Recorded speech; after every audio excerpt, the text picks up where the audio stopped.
Hello everyone, welcome to the Lost Harbor Tavern. I'm your host Nitsify and your DM. Fun fact, welcome to the Rum and Harbor campaign specifically, where we have a bunch of little pirates doing a bunch of little things. We have quite a few people here in this VC today, and it's more than what I'm used to seeing. Granted, it's been slowly being getting more and more convoluted as the days have been going by. So, oh yeah, I'm right, we don't have people who are fucking sick today! For those who don't know, in case you didn't see the announcement, last week we did not have a posting because holy shit, Anya fell down with a fever, Dylan got COVID, then there was like other stuff that happened on the side of it, so even, yeah, it just didn't work out. My voice still isn't 100%. Yeah. I tried to get out of the house for the first time in a while properly today. Yeah. I forgot how much I hated this. Yeah?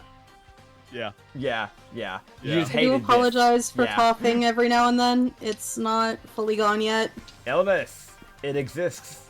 But, that being said, we have some players here. We have the Toasted Ghost, also known as Issa, who plays Ublex, the little slimy guy. What's up? Yeah. Speaking of slimy guys, we have Slimable. this guy who gets slimy every now and then with some of the stuff he does in the background, but we don't talk about that. We have Reed, who plays Usagi. Hello. Speaking of hello, we have another person who plays a little captain guy of a little captain crew, of a little crew, pirate crew. Yeah, that's good. We also have Chrono, played by Tic Tac Dylan. Oh, that's good. Speaking of what's good, we have a person far back in the corner that was Peanut Gallery at one point and became a player. We have Lendry being played by Anya Cat. Shadow Anya. Hi. Anya Shadow Cat. No, Shadow Anya. Shadow Cat Anya. There we are. There you go. He'll get it in the end. eventually. He'll get it eventually. We also have Acrid. Speaking of Acrid, we have Acrid, who plays Acrid, and also Mollis. So yeah, the Goober Hi, boy. you fuck. Hi, hello. He's the fucking main co-host. Welcome. He's grumpy today. He's got to make a fucking subclass because you forgot to make it. I had very limited ideas. Yeah. Don't lie. And we still have Sanity campaign tomorrow, so you'll have a lot of time there, buddy.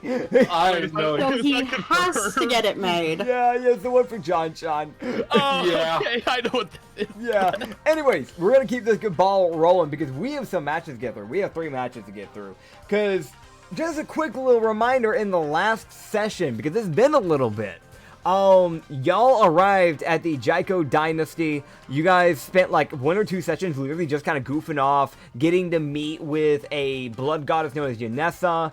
Maul started following her and got a lifeline from her and then sold her, Usagi sold her. Usagi was given options because she actually has some standards, and he still went with her in the long run because he found out that he could get his lifeline, his lifespan extended, and he gets some pretty good magic with it on the side.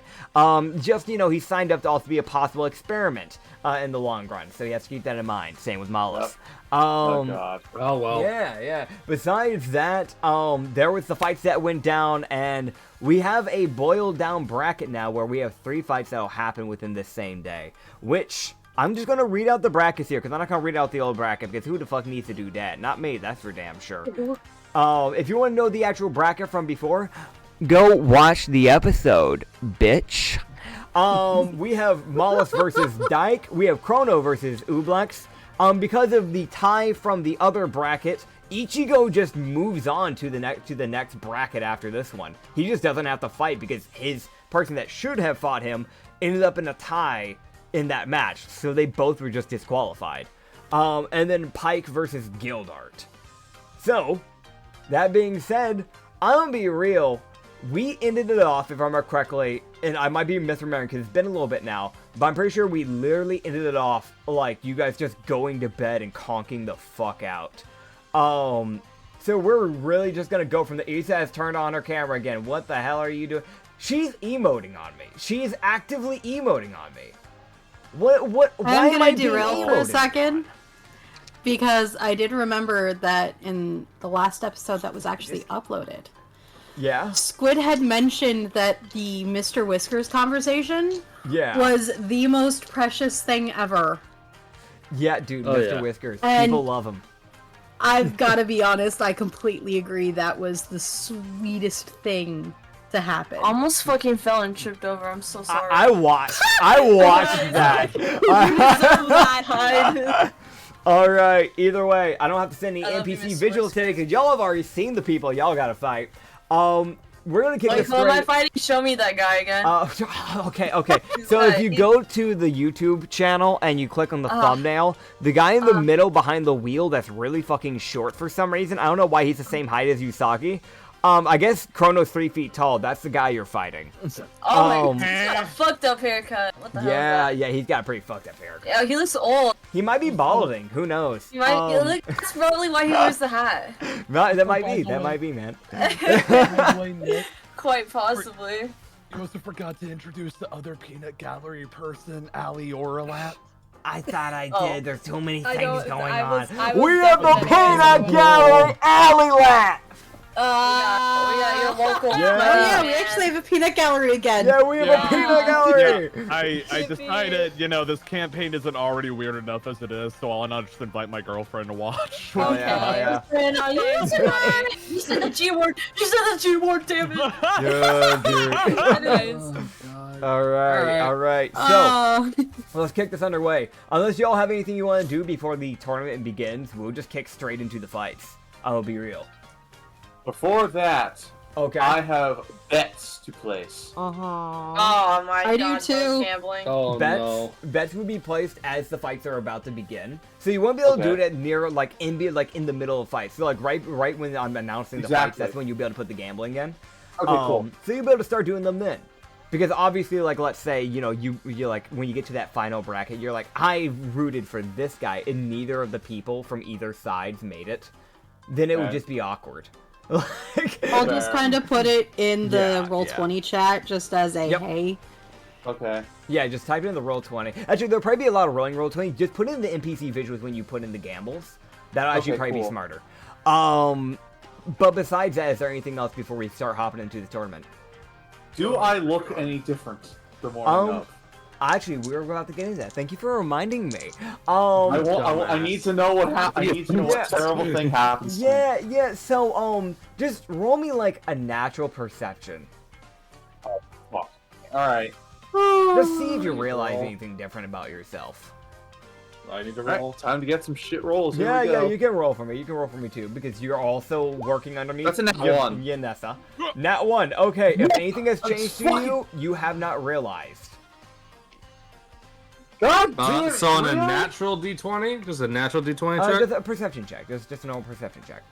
Are you Okay, that's a fucking 17. kidding? Well, Okay. hopefully other people will notice something. I guess I'll Possibly. roll too. Hang on. Okay. I mean, I know. Even if I notice, I'm not saying shit. I That's funny. need Lindry's dice. Okay. Hold on. I need to know. We've Is got a- anybody else gonna know?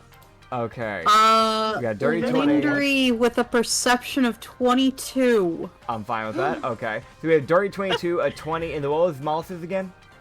Dirty 17. Dirty 17. He's only really checking for himself. He feels like if anything happened. Yeah. If you check yourself up and down, nothing seems to have changed for you. So Yanessa might have not started messing around with you quite yet. Oh god. So eventually things eventually will start changing because she'll start messing with your entire anatomy, DNA, everything.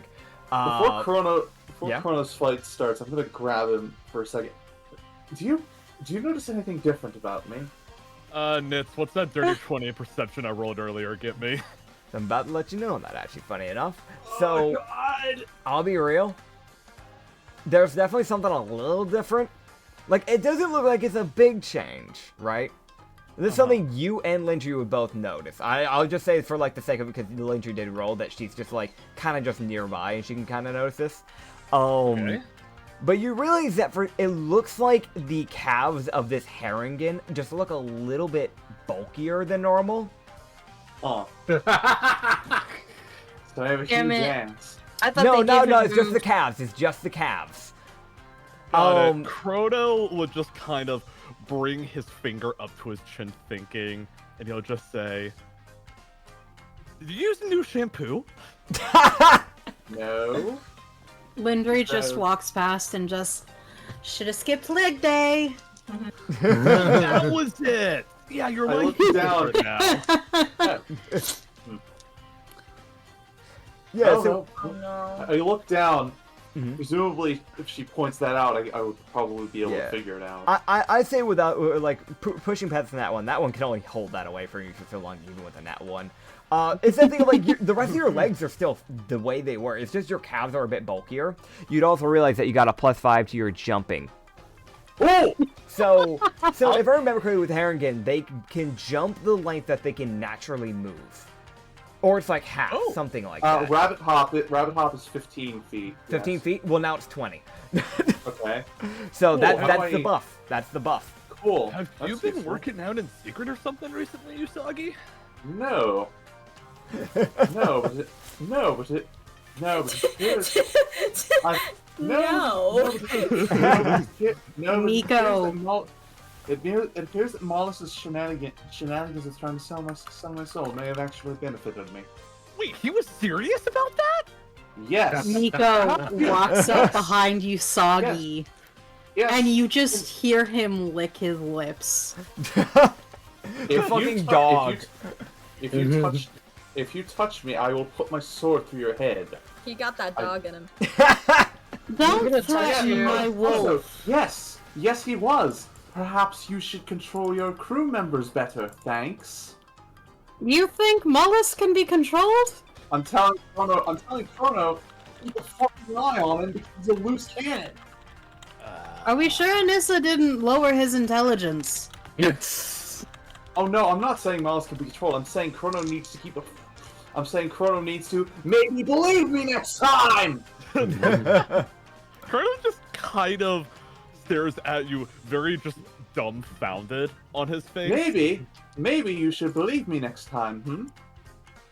I think I need to go have a talk with a certain fish person. I'll be Yes, right back. do that. Oh my god. I'm lucky that it hasn't Wallace resulted has in any already terrible left. problems yet. He's headed for the fucking arena. Like, he's long fucking gone, because he's fucking already, he's been awake for several hours. You know what? Fair Pirlo enough. would wander away as well. Like, by the time Chrono wakes up, Mollis is long gone. That's right. Mollis only sleeps 4 hours. And even though he sleeps, he's not technically asleep. How do Yeah, Lindry makes her comments and then walks away. I change the stupid number of feet equal to 5 times my proficiency bonus? Is there any way to edit that? Put it in your notes.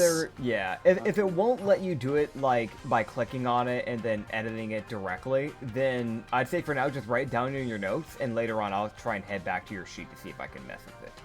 Okay. Yeah. But normally you can like click on stuff. I just don't know with Haringen jump specifically if it'll allow you to like directly modify it like you can with other things. But yeah. That was the washer and dryer. I don't know if you could hear that beep. Okay. But yeah. That's 5 feet. Okay. Alright. So honestly, right after that, considering that people are starting to make their way over to the ring as soon as Dylan makes his little waddling little way back, we'll kick it up because I'm pretty sure the first fight, if I remember correctly, if I remember the way that I wrote it down, it's Mollis versus Dyke. So actually, we can go start kicking this into play then. Oh man. Oh boy. So. Wait, is the fight starting?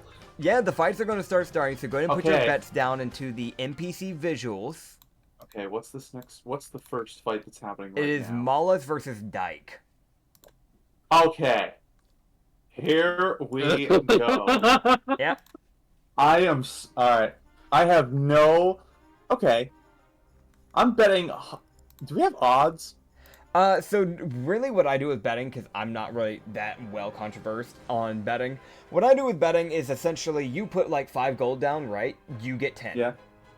It's, So it's double or double, nothing, okay. essentially. So you Alright, fine. put down 5, you lose 5, you put down 5, you gain 10 type of thing, yeah. Can I grab some of them? Did Chrono ever put the money I gave him back in the group fund? I did, yeah. Good. Good. I'm taking some of it. It was a ploy. Okay. I'm the one who got most of it! I can afford to spend a little bit! I'm the breadwinner of this crew, damn it! Okay. Okay. It is a Hyper defensive for no reason. I'll just I mean, remind it you is where true. I've been doing track of the group fun here, so you... Okay. Yeah, just make sure to Cool. like do your minus. Yeah. Okay, cool. No, I'm only gonna need an additional 200. Ain't no way the fucking fight music stopped after a minute and then paused itself and then restarted Okay. something that's supposed to be an hour long. Alright, Boy, let me just... you fucking with me. 8,002 minus 200 Alright. equals... We're gonna fix that. Hold up. Why the Alright. fuck is the fight music only lasts for a minute? And then it's just gone. 9,862. Whose Alright. fucking mind was that a call to loop? That ain't Alright. a loop. That is I a put... loop. Alright, here we go. Hold up. We're That's- gonna get you some different battle Alright, music. here we There go. we are. This is gonna be good. Okay. Okay. Alright, let me put my bet in real fast. Yeah, go ahead and put your bet in real quick. And while you're doing that, Mollis, you can roll me initiative as you will take the stage against Dyke, and I'm gonna start moving I'm going his to regret this. token onto the but map here. I'm gonna regret this, but I Uh-huh. have to... I'm sorry, but I have... But after the bullshit he's pulled, I can't bet on him in good conscience. Fair enough. Yeah. So Mollis just has his golden calcifer on his shoulder. That's fair. Keep That's this money. fair. Come on, Dyke, you can beat him! All right, let me get up Dyke's this sheet. Mollis. He's the one person I forgot to grab a sheet. Forgot to open the I'm sheet busy- for, but that won't take long. Oh I'm boy, busy yeah, rooting no, for- that. I'm probably going second unless he cool. somehow rolls poorly. All right, Oh, let me see what he gets. I'm gonna be in... Yep, I'm in the stands rooting for Dyke heavily. All Like, come on! Oh, come on. Actually bet money on Mollis. I just love believe the in idea Mollis. of people fighting and like arguing in the stands. Fucking moral support? Come on, you can do it! Okay. Come on, Dyke, beat him! I'm gonna roll this, and we're about to see here. Also, I Either will grow not a be... pair and bet or don't do it. Yep. I will be rolling the sanity dice for these rolls throughout this session because I was using the Katsu dice earlier today with a different set with a different campaign. I just want to let you know it kept rolling nat 20s and like high rolls. So for the sake of y'all's ability to live, I'm rolling with the normal sanity dice. Okay. Thank you. That's still rolling somewhat well. Wasn't real seizing. That's a 14 plus 4 to start off initiative. That is an 18. How's my 7? All right, yeah. So I think Dyke's Oh going my first god, on this one, Mollis. Chief. As How's my fucking 7 looking? so, what you'll see is you see Dyke just stand there, and you see him just kind of like with that greatsword that he normally has. You see him just pull it out from his back and place it into the ground, lean on it, and motion for you to come. Oh! It's your turn. We really just said bet. Come on! Mollis Come definitely on. just kind of like tilts his head. As it's definitely that look of like, you've got fucking something. you have something up your fucking sleeve. Of course he does! Didn't you see how he killed me? He did one tap a person and heavily injured. Okay, Heavily injured. It was an outright death. Yeah, you're right. You're right. I can't actually clear the distance to him. Damn. Yes! I will remind you, you can save actions and bonus actions, so you can either choose to make a dash to get to him, or you can save your action and bonus action. When it gets to your turn, you'll just have 2 actions, and you can either have 2 bonus actions or connect those 2 bonus actions to make a 3rd action. Mollis is gonna head up, and he's gonna get about. He would walk forward probably about 30 feet, which is not which is a little bit over half his movement. That's fair. And he was like, let's make this interesting. As he's going to snap his fingers as a crimson rune will form on Dyke. All right. As he forces Dyke to roll a con save. All right. Con save, buddy. That is a god, dude. Okay, 14 plus 3. That is a 17. Okay, he will take half damage. Okay. As he feels his blood begin to boil. All right. As he takes 11 fire damage. Cool. And Mollis saves his action. All right. Using a little bit of that Yanessa magic in the process. As you'll see Dyke just kind of push off his sword and just go, well, two can play that game. And you see him just kind of brace his right foot back as he begins to push off the ground. As you see this dust of like dirt, this like cloud of dust, sorry, that just kind of kicks up as he goes from here, and within a blink of an eye, he's behind you. As he will be rolling to basically hit you on the sides, your ribs, with his sword. As using one of his bonus actions, he casts Thunderous Smite in the process of doing so. Ooh. Oh, that means I can't move. Fair enough. You'll need to roll me a strength save in the process, and that is a 15 plus 7 to hit, so that'll be a 22 to hit, which I do think hits your AC. Unfortunately, I do have an 18. Understood. What about that strength save? Strength save. What's the DC? The DC, my dear friend, is going to be a 14. So it shouldn't be hard for you, of all people.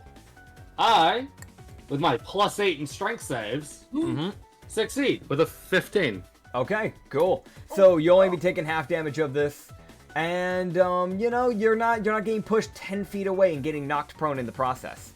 Yeah, that checks. As you will be taking half of 6, which is 3. So you'll be taking 3 thunder damage, and I will roll his great sword damage. I'm doing it in the fucking podcast version 2 campaign thing on D&D Beyond, so you'll get to see the damage with me.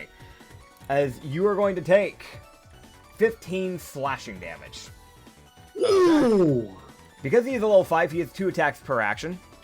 Yeah. He has 2 actions in total, so he has 3 more swings. Wait, because he saved. Because he held his action. So he'll be swinging 3 more times. Yes! That is a natural 19, so I know that's going to hit. Yes. That is, I know this will miss, because that is a dirty 14. Cool. And that is another dirty 14. So 2 of the 4 of these attacks end up hitting in the long run. You can roll me another strength save to not once again be knocked back away from the Thunderous Smite and not be knocked prone. Not 15. Alright, yeah, you're fine. So you take half of 12, which would be... Oh, well, actually, no, that's the slashing. So you take this 12 slashing, and then you will take half of the Thunderous Smite, which is only 4. You'll take 4 thunder damage. Okay. And that will end his turn. Okay, so... Alright, Asmalis takes a total of 34 damage. Yep. As he gets slashed, I'm assuming, on the back and on this side. Yeah, so it's essentially like he basically darted on your right side, which is technically his left. So he just cleaved it across your, like, the right side of your ribs. And then right after that, not going for the spine, obviously, because he's not trying to kill you. Because it is just a gladiatorial fight at the end of the day. But you would see him just kind of, like, basically bring it directly skywards up across your back. Like, closer to, like, where your right shoulder's located. Yeah. So, yeah. He would just see as Mollis just kind of takes a step forward after getting hit and coughing up some blood. He would just hear a, "Well, isn't this gonna be fun?" As he would let out a shriek. Alright. As that will be his other bonus action, as he forces Dyke to roll a wisdom save. Alright. Wisdom save. He will fail this one. Because that is just a natural 7 plus 6, which is a 13. I think that does not beat your DC, if I remember correctly. I have a DC 16. Yep. Alright.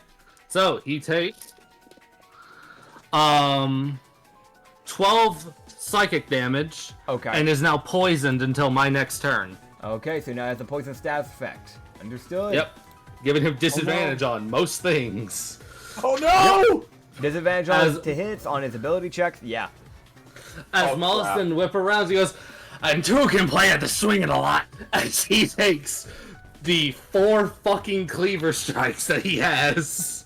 Hell yeah. No, Dyke! That is a 23. That'll hit. That is a dirty 18. That'll hit. Dirty 14. That'll miss. Oh shit, my dice. It ricocheted. Where'd it go? Oh, damn. What happened to your Why dice, did man? you lose it again? Okay, no, that actually is not entirely my fault. It fucking ricocheted off of the dice tower and was sent to God.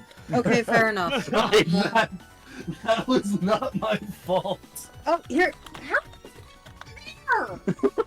It was under my shoe. Alright, I'm rerolling. No, that's another dirty 14. Alright. Dirty 14, that'll also Pick miss, up. yeah. Under Here, my here. shoe. Did you miss? Huh? He missed 2 of the 4.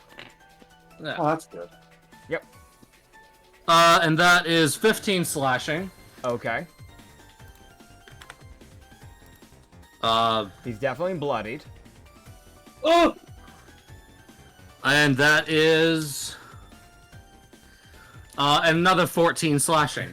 Okay. No. After that last slash, you can see like a bit of blood just kind of like not just trickle from his mouth, but it's like it begins to trickle, and then that last one is just a cough of blood. Yeah. But you would see that the other 2 is essentially like 1 slash hits, and then the other 2 he ends up blocking, and that 4th one he just can't stop.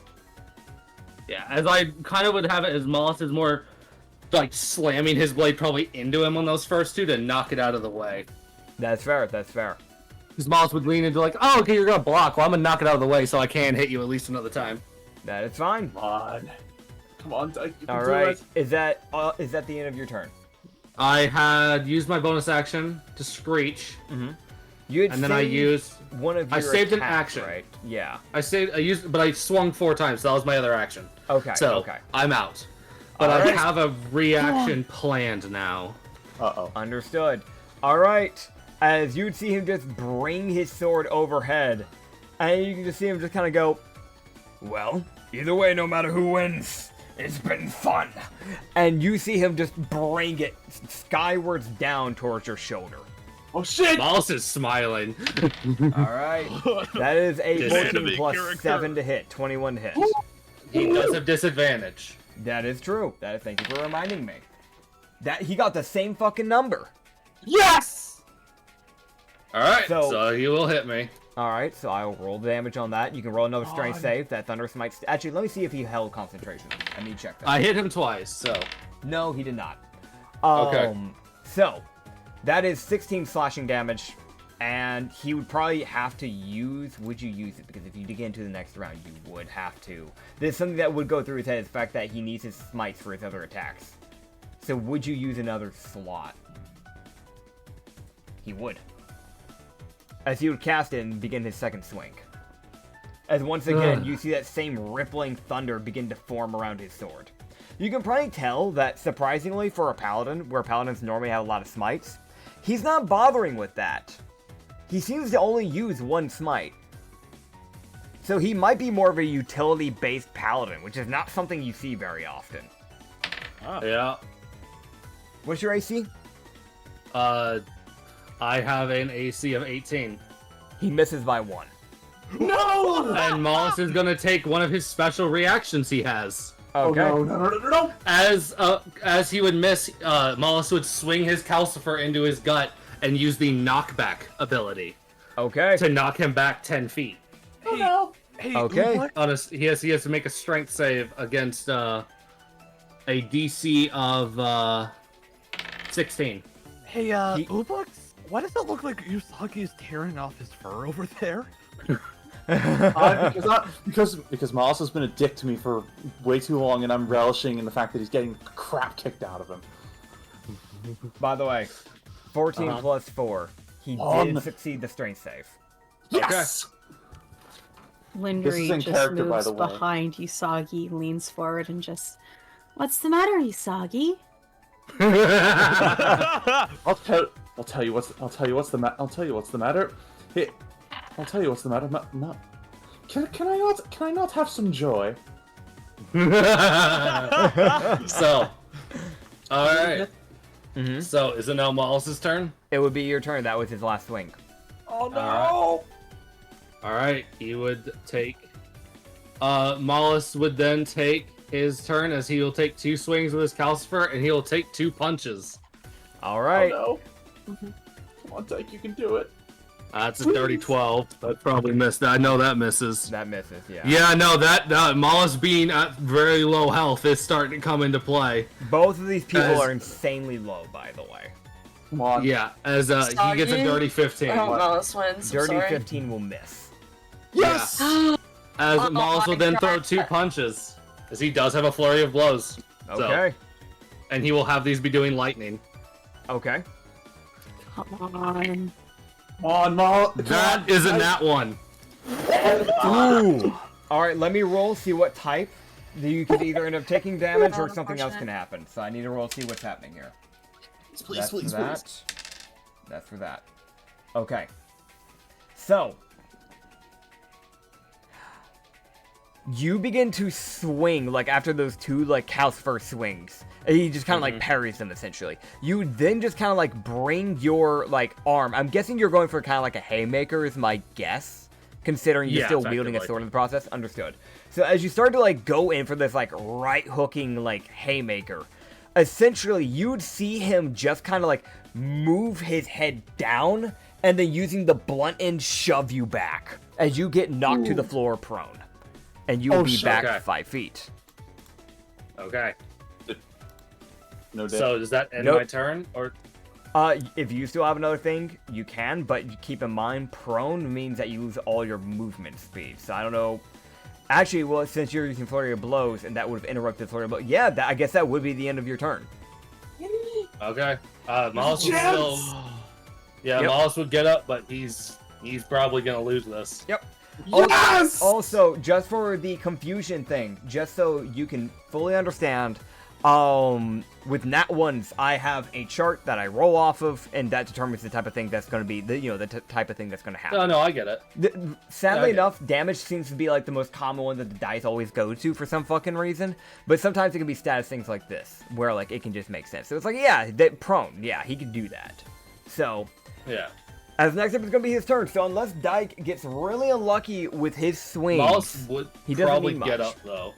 He would probably get up. Okay, yeah, he'd at least get up before like his turn starts. So that's completely fine. All right, I'm gonna roll. That first one is gonna miss. That was a natural 6. No! Come on, hit him! What was your AC again? 18. That was a dirty 16. Okay, that misses. No! He can't attack with a bonus action, so you see these, like, or like right after that, you see him immediately try to close the distance again and just try to bring these swings on you as you're, like, basically getting back to your feet. And you essentially just kind of, like, using your arms, kind of just knock the blades to the side, just slightly. Basically hitting, like, the more blunt end of it instead of the blade. You basically are putting your wrist to the blunt end of it and then shoving it out of the way. That's basically what you're doing. As sadly enough, or sadly or unsadly, counts who you're rooting for here when it comes to the side of things. He got really unlucky with his rolls on his to hits there. I rolled with my 2 to hits on him. I rolled a 5 and a 2. Yeah, that was my to hits. So yeah. Yeah, both of y'all just got unlucky as fuck with your to hits. Oh god, here we go. Alright.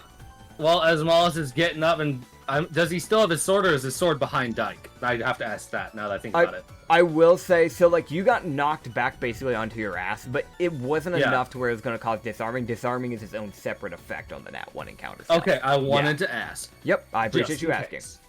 Oh, cool. So Mollis, as he's getting up and he's like, he'll go, I second this being enjoyable. It's been a while since I've had a good fight. As he's gonna take 2 swings with his calcifer. Come on. Yeah. That's a dirty fucking 13. That will hit. The dirty 13 will hit? Dirty won't. Yeah, no. Okay, so I got a nat 15 though on my second swing. Okay, and I'm pretty sure you have a plus that will go past his AC with that, because his AC is a 17. No! Yep. Damn it! Yep. Alright. Come on! How do you want to do it? Because I'll be real, you can't. Your minimum will knock him out. So how do you want to? I have a minimum of 9 damage. Yep, his HP is 7. I have an HP of 8. Yep. Mollis would bring his calcifer. Yes, he would kind of grab the calcifer and kind of drag it along the ground. He would essentially slam the back end of the calcifer into Dyke's side and essentially knock him backwards and probably to the ground. As he would talk him out, and he's very much a non-lethal swing. Like Vegeta, Vegeta actually won most of his battles. Yeah. Oh god. Alright, well. So, yeah, you knock him the fuck out. And I did roll the damage, if that mattered, but Since my minimum knocked him out, it doesn't matter. Yeah, it honestly didn't matter in the long run. Yeah, you knock him to clean the fuck out. And I'm gonna be honest, it's one of the things again where it's like, luckily enough, unlike the Usagi fight, there isn't any blinking red lights of like, hey, Death Ward. Nah, it was like, okay, he's out. Damn. As that was weirdly enough a pretty fucking close fight. Oh man, The Dyke Miles fight. definitely takes a step back after the fight's just like, holy shit! Yeah. It's been a while since I fought a paladin. God, fuck! I haven't fought a paladin before. I don't enjoy it. Yeah. Usagi just looks very disappointed. Fair enough. One of the medics will come out and Yeah. grab him and essentially just kind of Yep. escort him out, essentially. Well, I've lost 200 gold now. Yep. That means I get 400. Yay! I got you. Yes. Wait, who's he fighting next again? Next up is Ublex versus Chrono. Chrono will I'm kind not of give betting like this. kind of like fist bump Ublex's arm, and he'll just say, while grinning, I "Showtime, pushed buddy. you back. I'm gonna Showtime, touch buddy. you. You ready?" Yeah. 50 health back. Short rest. Yeah, My for body is ready. Body is ready. Oh my By the way, God. reminder, I've already told Acrid this, but for anybody here, if you proceed within the same day within the brackets, the way this will work, just so you guys know as people, essentially, is that if you win and you're going on to the next match, you will take a short rest on your sheet, not a long rest. You're not getting a long rest. That's 8 hours. This is all happening in the same day. So you'll get whatever a short rest will give you, except you don't need to worry about the hit die thing of only getting a certain amount of HP back from it. They'll make sure that they heal you to your fullest. So you get all your health back, and if you have any abilities that recharge on a short rest, you'll get those back. So like pack slots, for example. But you won't get anything nothing that takes a long rest to recharge is going to come back. So like Times Barrage, I for won't get example, my bike. once you use that, that's gone. But your key points for a monk, for example, will come back, because I think that's short rest, so. Yep. I checked that actually. Yep. I won't get my bites back, but I'm trying not to use them unless someone does something. Mollis is like, all right, bitch, come here. All right. Here, that might arguably be a good thing because you're fighting either me or Ublex next round. Yeah. Well, yeah. Oh, God. All right, one last thing is, before we get this next one underway, is there anyone here that wants to put in bets on this fight? I can't. Yeah, fighters cannot. I don't know if you know either person well enough to bet on them. No, I don't. Lindry wouldn't. Fair enough. All right, so we'll kick this underway then. So, go and roll your initiatives. All right, just a minute. Roll 20 is being stupid. Okay. It's also that thing of she connection to doesn't want to server bet is in against the cook, because if the cook finds out, she might try to poison her food. Or he might try to poison her food. Yep. Listen, Okay, we don't want to. Okay, I It's got my literally answer. that thing of Lindry is just like, if I bet on the captain, the cook might poison me. But if I bet on the cook, the captain might make my life hell. I'm not betting for this at all. Food poisoning. I'm saving the rest of my bet money for the final fight, and I'm betting on whoever Miles is fighting. Fair enough. Alright, Also, that- What'd you get? That I is really want Miles to lose. I need that is information. a dirty 16, by the way, for my Okay. initiative. So, Issa will be going first, and she got a dirty 19. Gotcha. All right, Issa. Love you, bro. How you kicking this up? Ready to get Gatling. I'm gonna cast darkness on myself. All right. Issa learned! They I knew learn. that was coming. Okay, how'd you do that thing last time, Anya? I don't. It's like this. I think I Basically, figured I it went out. to the side panel, Yeah.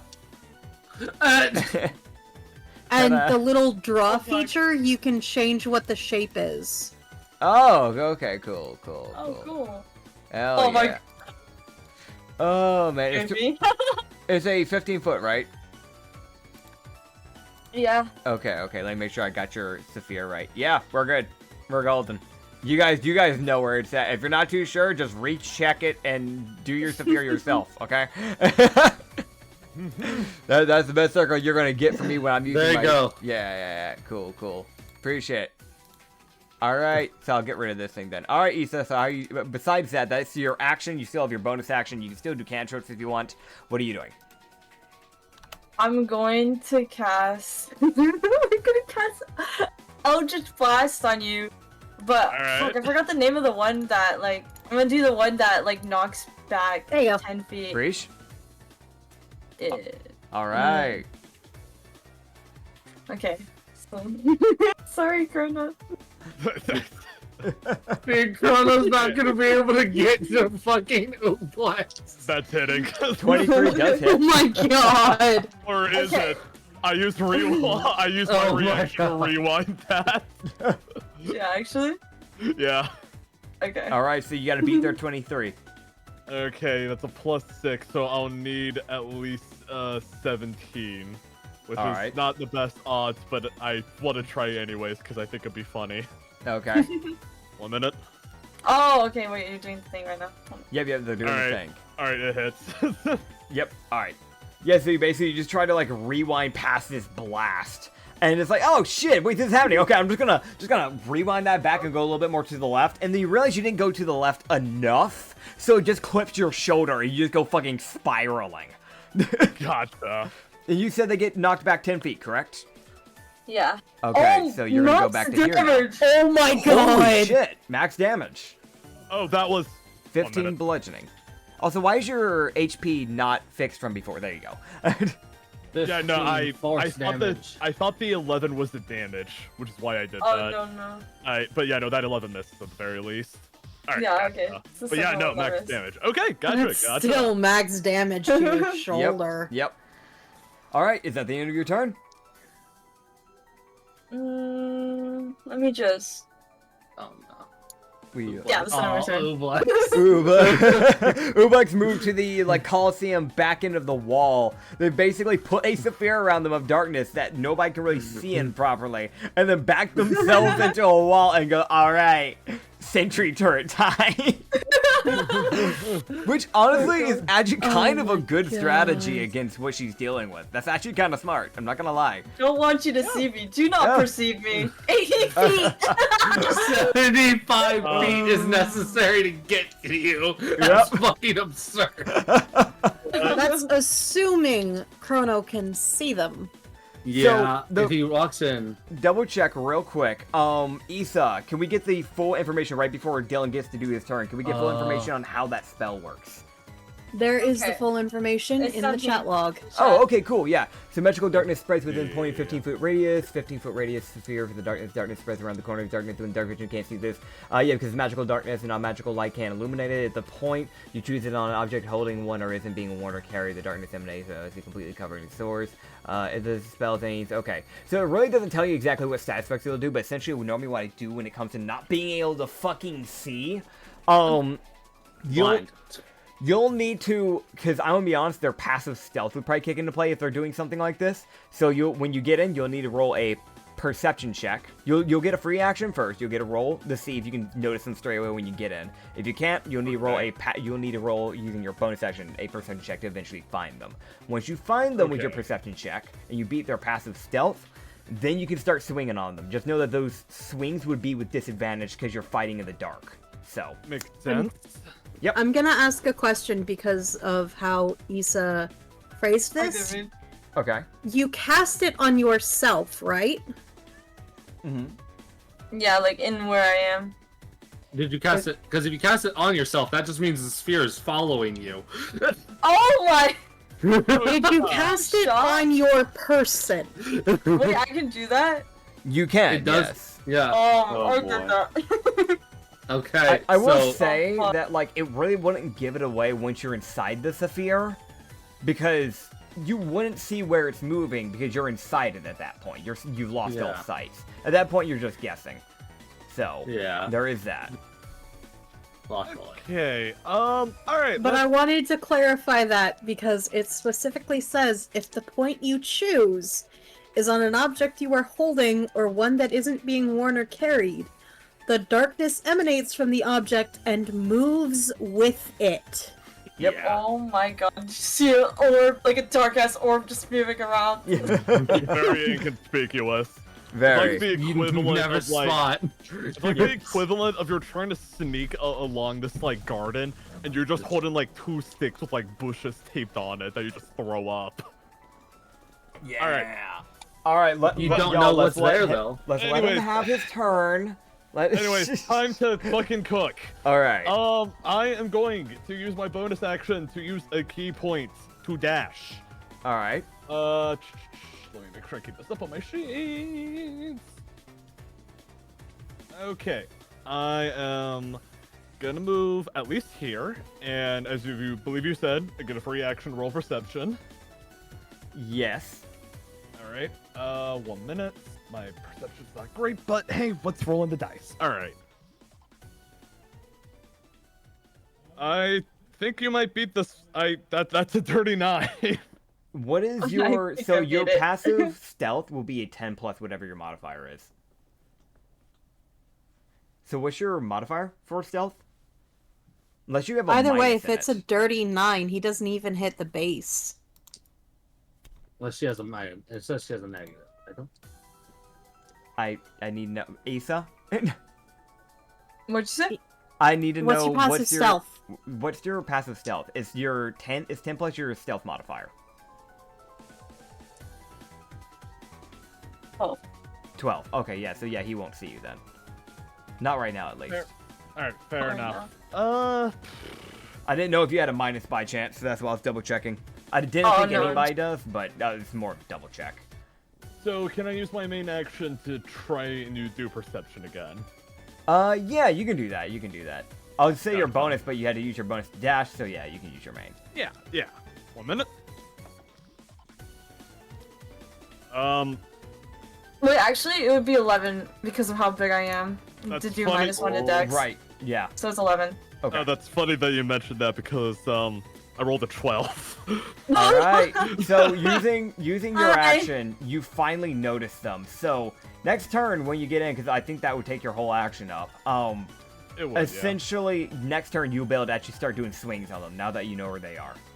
yeah. Gotcha. I would boop, boop, boop. What's up, I'm buddy? waving to you. What's up, buddy? Yeah, so Chrono, you basically just run into this darkness, just kind of look around like, where the fuck? There you are! My god! It definitely just takes you a bit of like, basically just like a panic search of like, where are they? Where are they? Where are they? Because you're not trying to get shot. You're like a sitting duck. What the fuck is going on? Can I suggest something? When Uh-huh. Crota walks to where near Ublix is, he just screams a little because he technically got jump Oh, scared. boy. Oh yeah, definitely. Just Oh god. Alright, so, that being said then, go ahead and, Issa, it's your turn, buddy. Alright, Wait, my you know, favorite song. My favorite song's playing right now. Okay, buddy. Okay. Holy shit. Okay, I'm gonna fucking kill you now. Oh damn, that was a fucking mood shift. Okay. Alright, Issa, eat him! I can't eat him, Oh, but boy. I'm waiting for him to touch me first before I try to lay out that. What? Alright, let's go on pin post. Oh I should god. stay right here. Okay. I'm gonna see if I can do a sneaky point blank Eldritch Blast. Yeah, that's fine. Literally in my the way I run It's stuff. a 20 hit. Yeah, 20.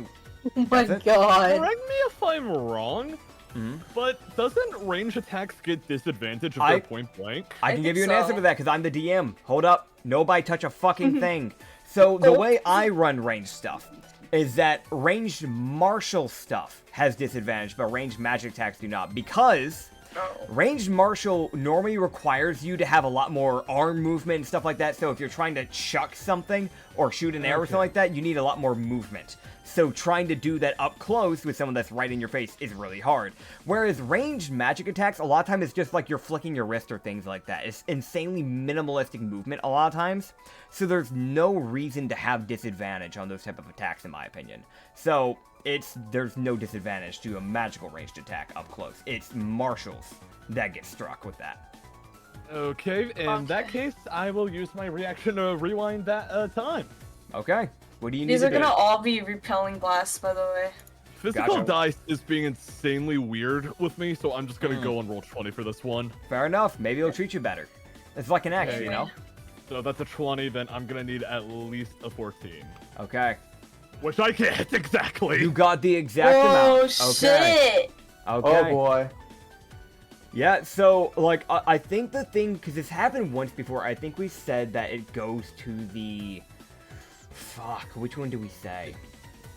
Does it say specifically that it needs to beat the AC or meet the AC, or is it directly just like... Actually, technically it's an AC if you think about it, so it would probably win in this case. So, Yeah, I was gonna say, yeah. you usually let me, as long as it ties with the number I'm trying to Yeah. beat, I can dodge it. Yeah, it's been a bit since something like this has happened. That's why I was double checking and kind of running my head through. Yeah. So yeah, you can definitely dodge this one, 100%. Cool. All right. Oh no, those things are so annoying. Now, if I remember correctly, each time you cast Eldritch Blast, you get 2 shots. You've only rolled one of the 2 shots. Mm-hmm. And that's technically only your bonus action. You can still do the same thing with your main action, or you can do something else with your main action if you want. But you still have one more shot you need to shoot. Okay. Another Eldritch. That's a 23 to hit. I use quick reflexes to rewind time again. Okay. So you I gain mean- your second reaction, so you can actually use this. Understood. I mean, no offense, Issa, but if I have the option to avoid damage, I should probably take that Yes, option. you You know should. what I mean? You Yeah, should. that's fair. That's fair. Okay, so I'll need at least a 17, which I don't get. So I You take do damage. not get. Yeah, dirty 15. All right, roll your damage on that one. That was your second of the 4, correct? That's gonna be 14 damage because there's a +1 on my stuff because of how big I am. Yep. All right. So 14 in total. And you go 10 feet back. I'll go ahead and drag him real quick. There you go. Cool. Nice. Got it. Alright, get out of my nanoscope real quick. Alright, Oh. I'm gonna use my My bonus God. actions Okay. for Oh. more Eldritch Blast. Oh my god. This is what I'm saying. Oh, okay, that's unlucky. That's a miss, yeah. Yeah, that's definitely a miss. Okay. One more. See Sad what face. you get.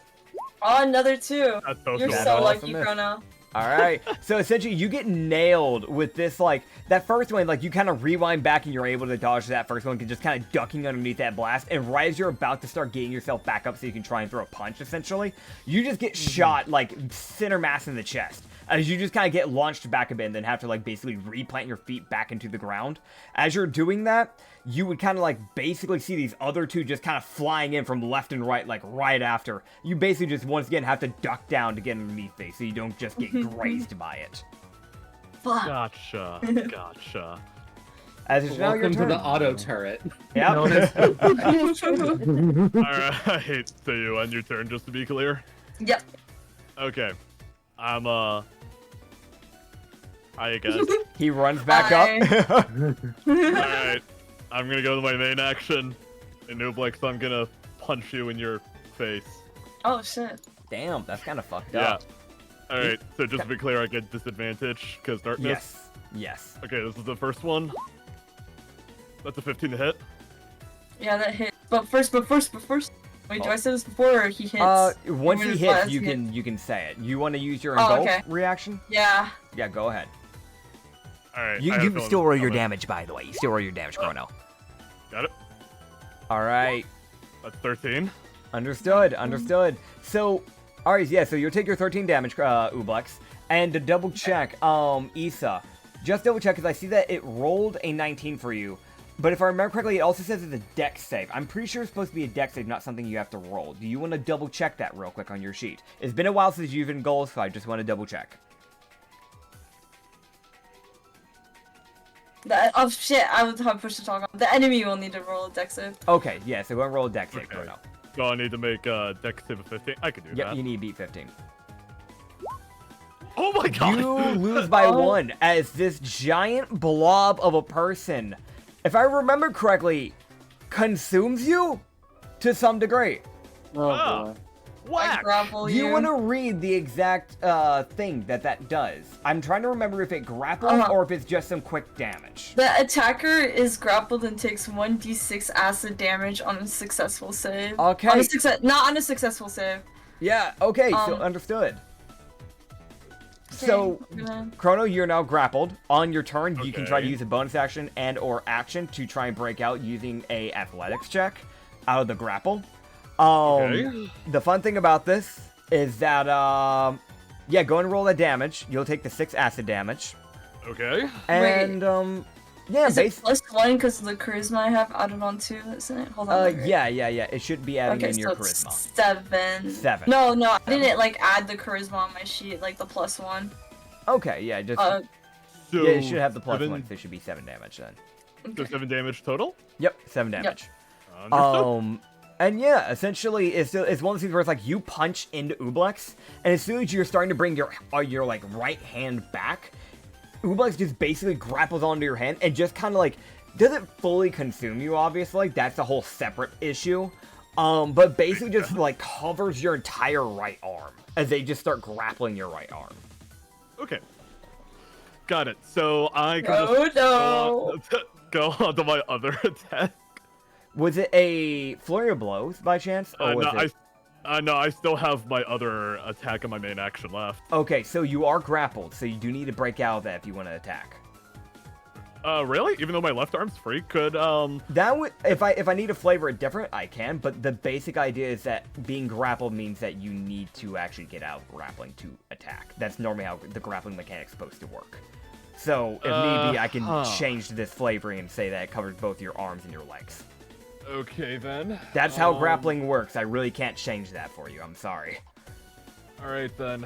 So I need to do what, a bonus action is what you said? Yeah, if you haven't used your bonus action, you can try and use that. You just roll an athletics check. It's basically athletics versus athletics.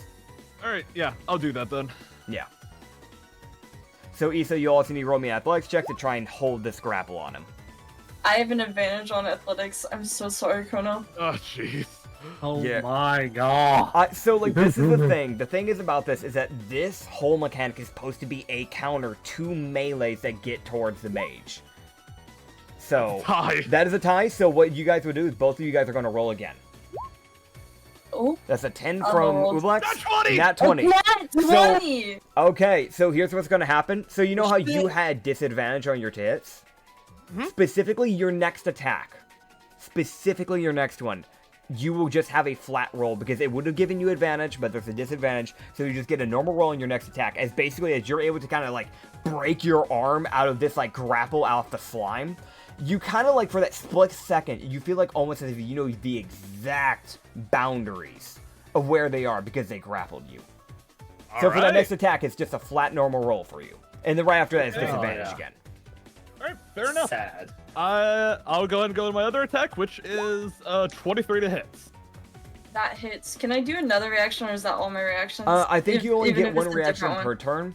If you ever get the feat Quick Step, which is what Chrono has, it'll allow you to use a charge to use 2 reactions in a turn. Oh shit. Yeah. 7 damage, by the way. And, screw it. Actually, I'm gonna use my special to do a stunning strike. So, Issa is now gonna have to pass a con save of DC 14 or otherwise risk being, stunned. Okay. Oh my god, I keep low rolling. You are now stunned. Understood. How do I get out of this stun? I know. Does it say, does it last for a turn? Or is it more of just a, okay, that's what I need. They're stunned until that character's next turn. Okay, so essentially, was that the end of that turn, right after you did that? Was that your last thing you were able to do, Chrono? Yes. Okay, so technically speaking, it's literally just one of those things. Ublex just loses a turn. That's really what that is. So Ublex, you were just kind of like stunned and dazed by this like random strike that just kind of came out of left field. As it's kind of like, it's almost like as if it reverberated through your, like, gelatinous body. You didn't handle it quite that well. So Chrono, it's your turn again, I guess, technically speaking. Chrono would just say, sorry, buddy, but you know I wasn't gonna hold back. Oh, boy. Alright.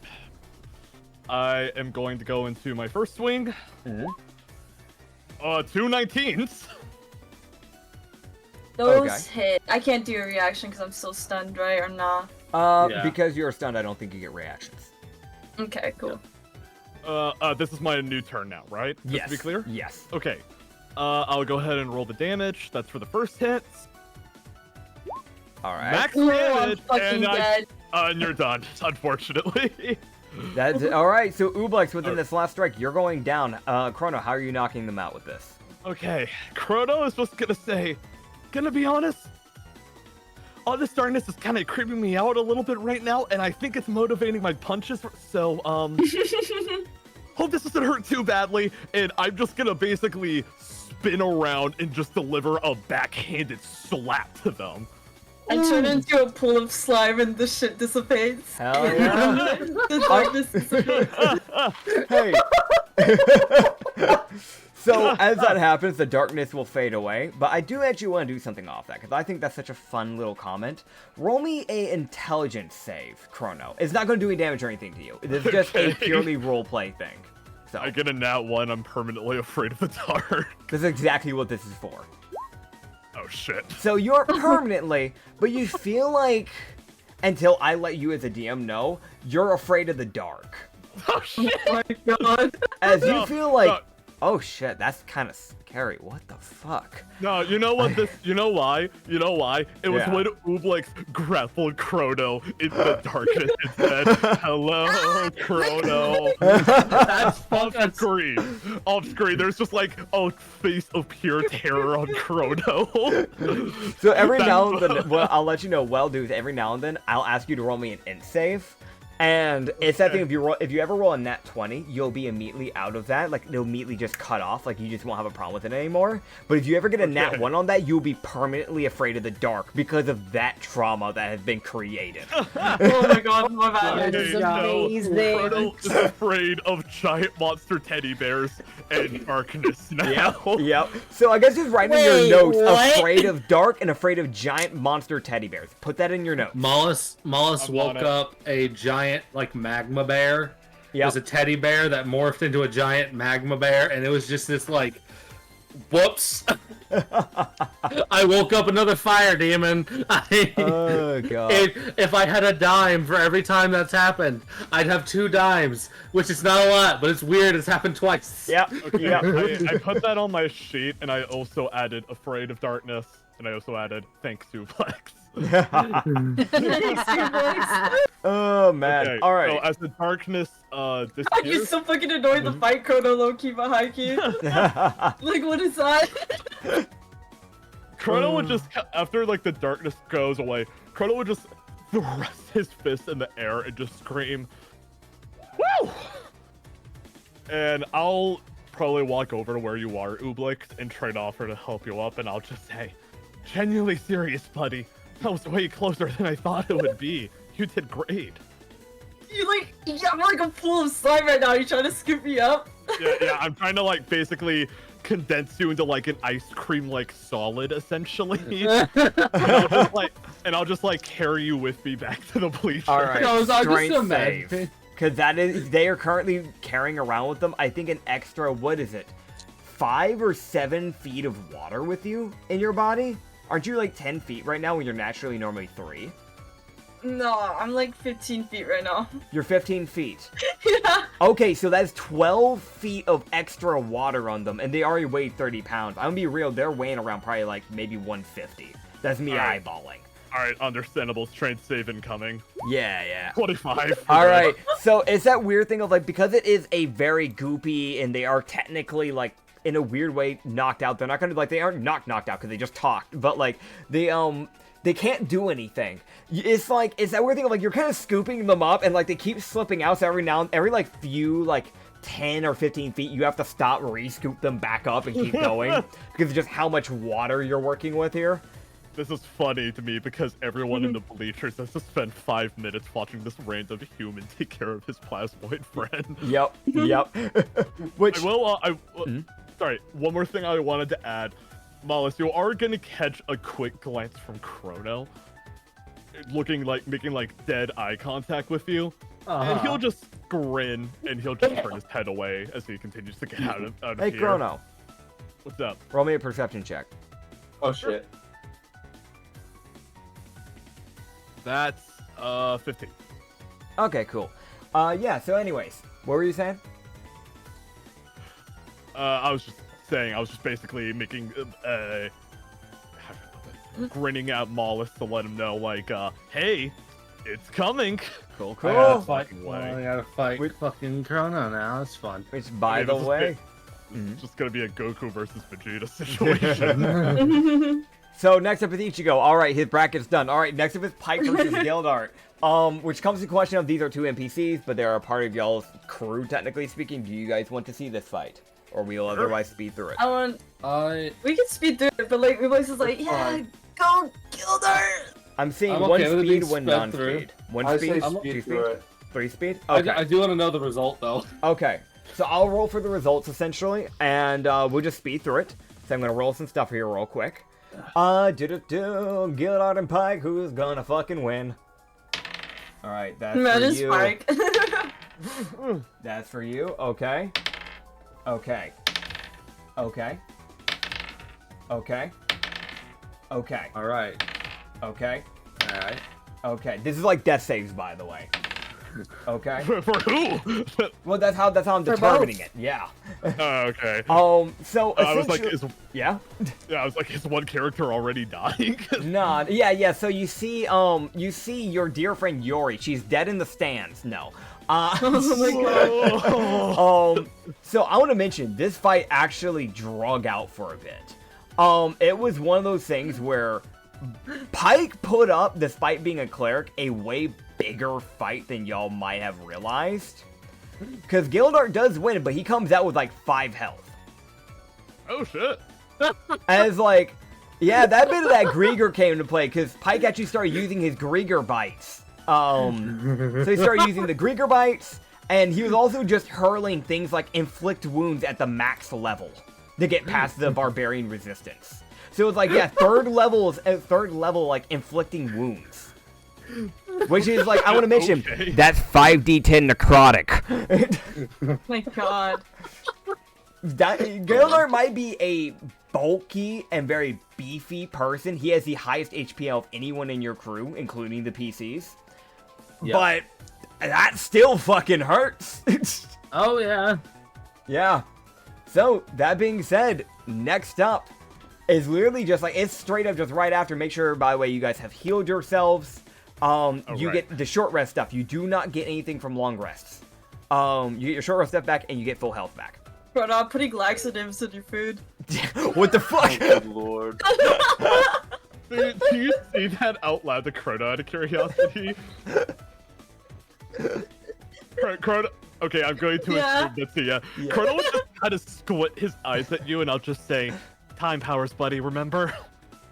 You're gonna like time your shit.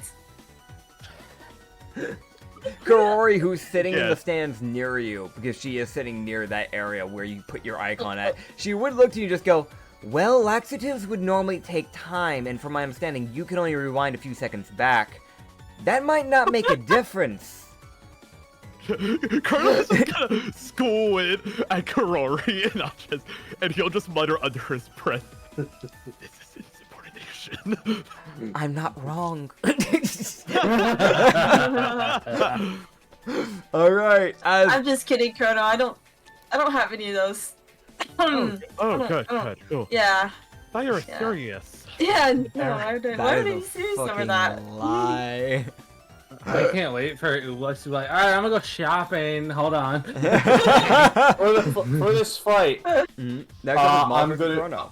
right? Yep. I need to place my bet. Who are you betting on? 200 gold on Chrono. Okay. Okay, low-key, 200 gold on Chrono. What the fuck? Okay. You would see not Gillar, sorry. You What would do you see- mean 500 for Mollis? Oh, man. I'll just put this here. Mr. Whiskers, who's far off in the stands. Which actually, I need to move his icon, because he would actually be sitting over here. Hold up. With Lavana and the others. You would see him just kind of bring up this gold and talk to some man as he just placed 700 gold. You don't know who he's betting on.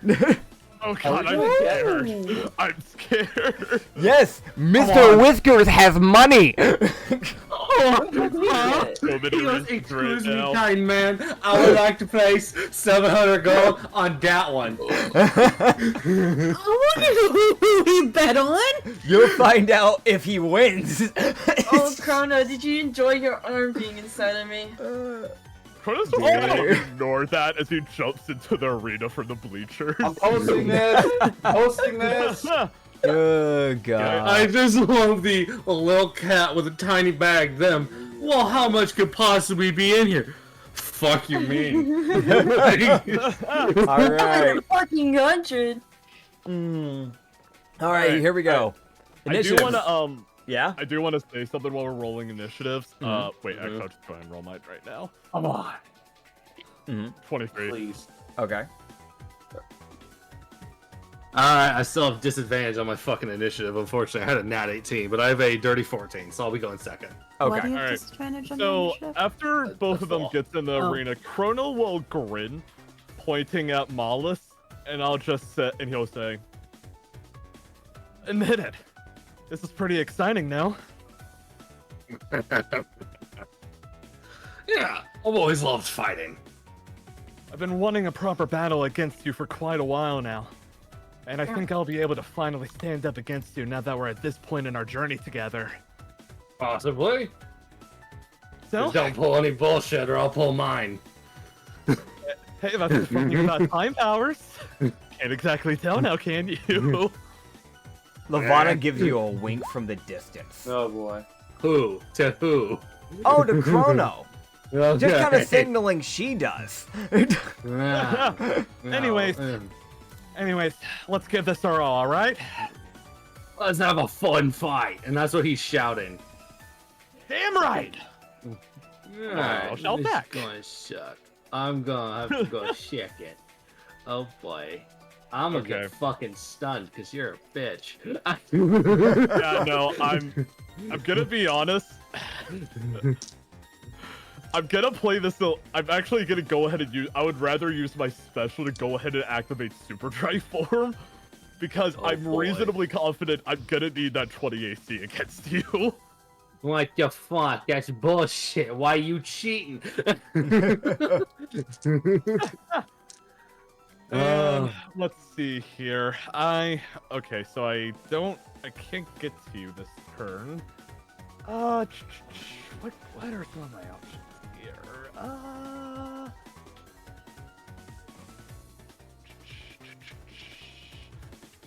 Okay, I'm gonna use my bonus action to activate a charge on my gauntlets. Oh, And you I'm motherfucker. gonna move to about here. And I will save my action for next turn. Okay. Oh, For boy. confirmation, so people, the listeners, that you know what happened, he basically just moved halfway into the arena and a little bit to the left. Yeah, he moved towards like Shimmy, the, shimmy, yeah. Near a wall. probably yeah. the viewer stand area. Yep. So, I'm gonna ask Nitz about something here. This is Okay. something I want Mollis to do for this. Is there a way that Mollis could actually, you know what? No, I'll just do this normally. Never mind. Alright. I had an idea and I was like, no, it's stupid. Okay. Only stupid if you don't try. No, it was stupid because I couldn't fucking think of how I wanted to phrase it, so I wasn't gonna sit there and struggle with that for a bit. Fair enough. All right, Try the fuck enough. Smallest is going to walk over because this is very much within his walking speed. Okay. Walk over 35 feet as he would get right next to Chrono. As Chrono, as he walks up, he would see Chrono. As he would kind of run up, he would see Mollis would open his mouth as he would let out a shriek. Gotcha. As he uses mental shriek and forces you to roll a wisdom save. Come on. Alright. Please. Uh-oh. Oh no. Yeah, That's a dirty 9. that's it. You are poisoned, bud. You have disadvantage. Uh-oh. So as the poison stats effect to you, I think it lasts for a turn if I remember correctly. It only lasts for one turn, yeah. Yep. Alright, and that will be 13 psychic damage. Okay. As Mollis is then going to take 2 swings with his calcifer. Alright, just for context, my AC right now is 20. Got it. That is a 29. Fuck. And that is a 26.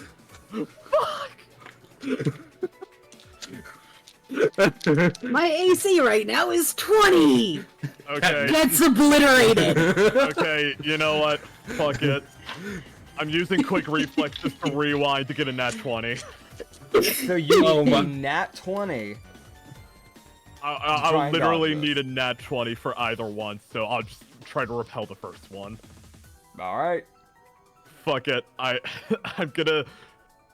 If I don't get a nat 20, I'm just gonna use both of my quick reflexes for this. Works for me. It gets them out of the way. Oh my god, I was close. You were close, actually. That was a natural 19. That was damn close. So I got you. You tried. Was that both of the rolls? Both? Yep. Okay. Oh, wait! Shit! Oh, damn it. No, it doesn't work. I just realized that the first roll, that's actually meant to be a +8. That would be a 27. That could block the 26 hit, but I specified the first one, so I can... Yeah, you specified the 29, unfortunately. Oh, damn it. That sucks. It happens. That's why specifying which one you're going for first is important. Yep. Gotcha. Alright, so Moss will get to swing his 2 swings. As he deals 15 slashing with his first hack. Oh, shit. Okay. And I actually rolled really low on my second hit. Okay. That's only 12. 15, 12. I have 3 HP left, I believe. Jesus. As Moss runs up to Chrono, screams at him, and just hacks him twice. And Chrono very quickly is like, fuck. I do want to put this out there, just so people understand.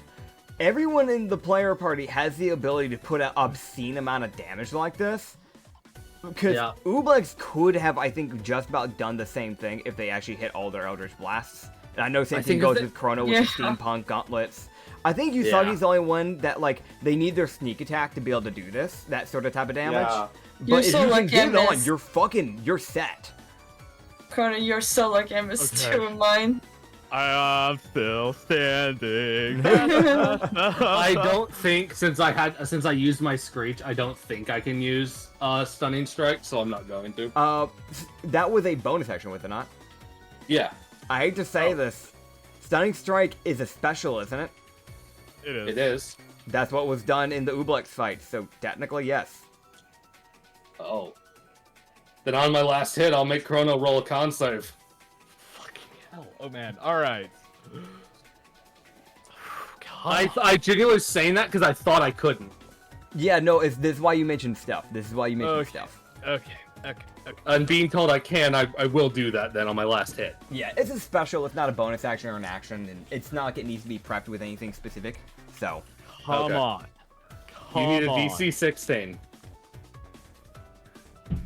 Damn it. Ooh! That is wanted to win. a dirty 3.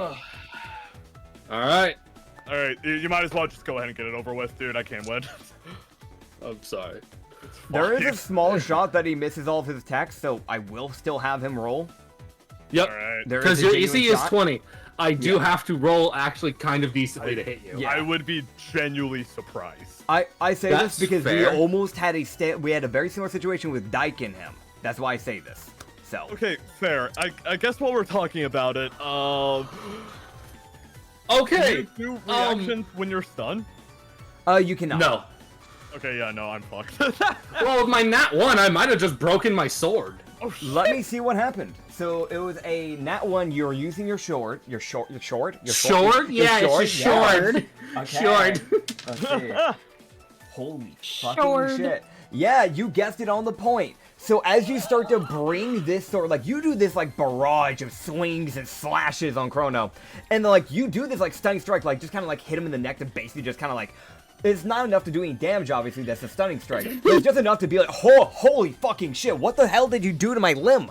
Like, you feel like, Chrono, you feel your, like, left shoulder basically just go numb while on that stunning strike. So it just kind of throws you off. And so he starts to bring his golden calcifer up into the air and starts to swing it sideways. And, you know those little metal gauntlets you have? Bracers of defense, yeah? Yeah. So that basically connects.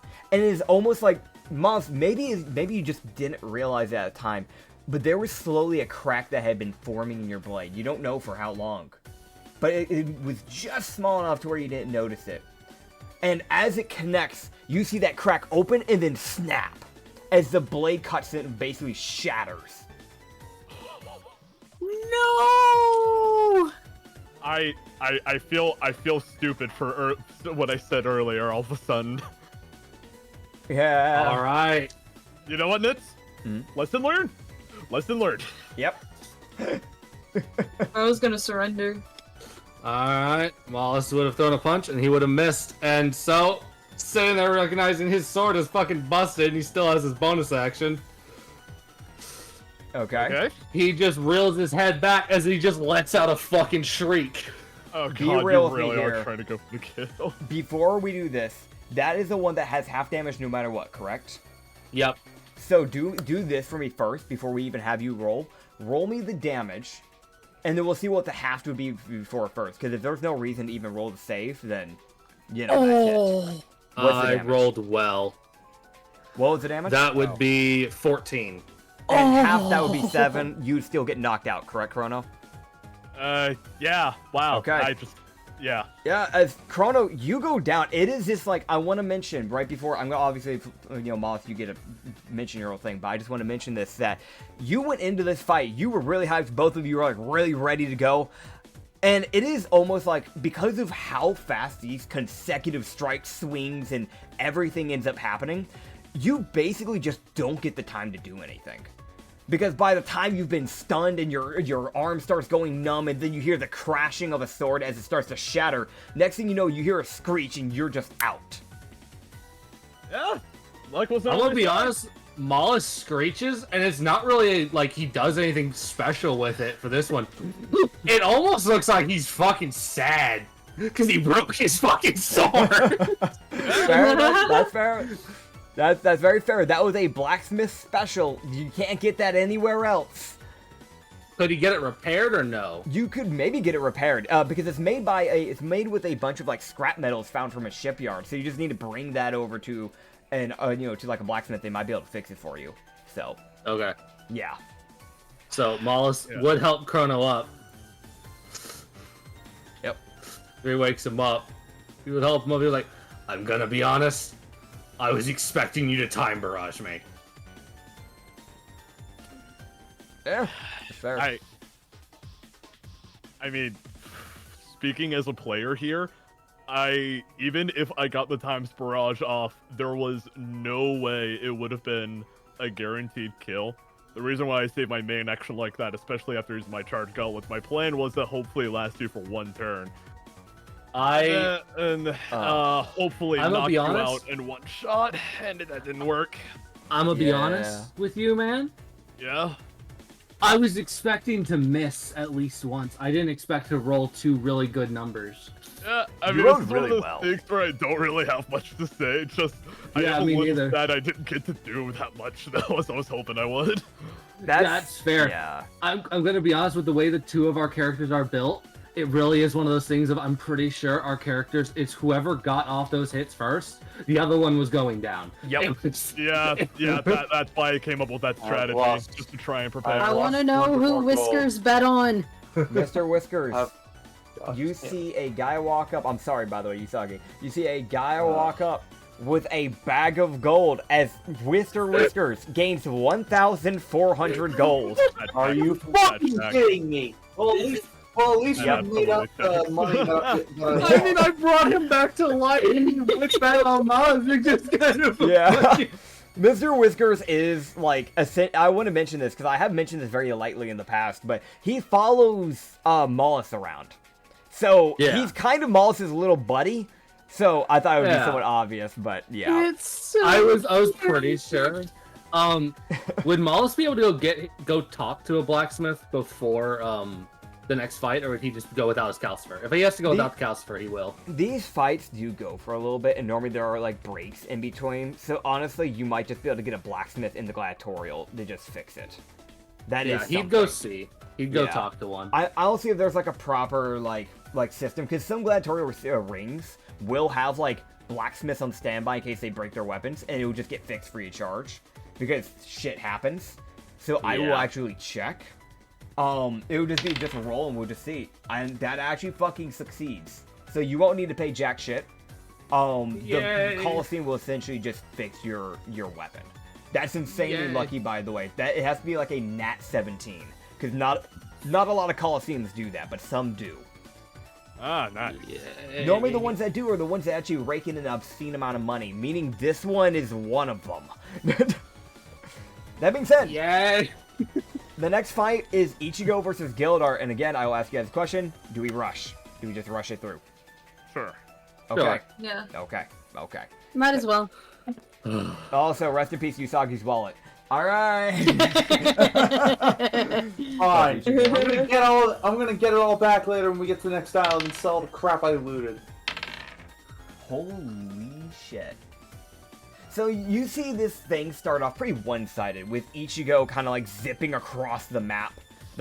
Yeah, essentially like the arena. Like with like that lightning sparks just kind of kicking through, similar to what you saw when he like fought, Lindry.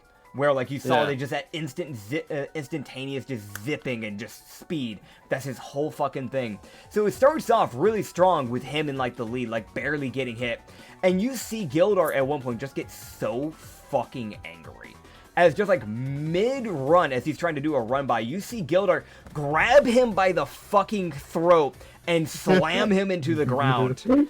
And I'll be honest, it is one of those things where you see Gildart, who had been saving his actions, begin to use the blunt end of his great axe and start to slam it into the guy's forehead repeatedly, holding him down until he goes unconscious. Yes!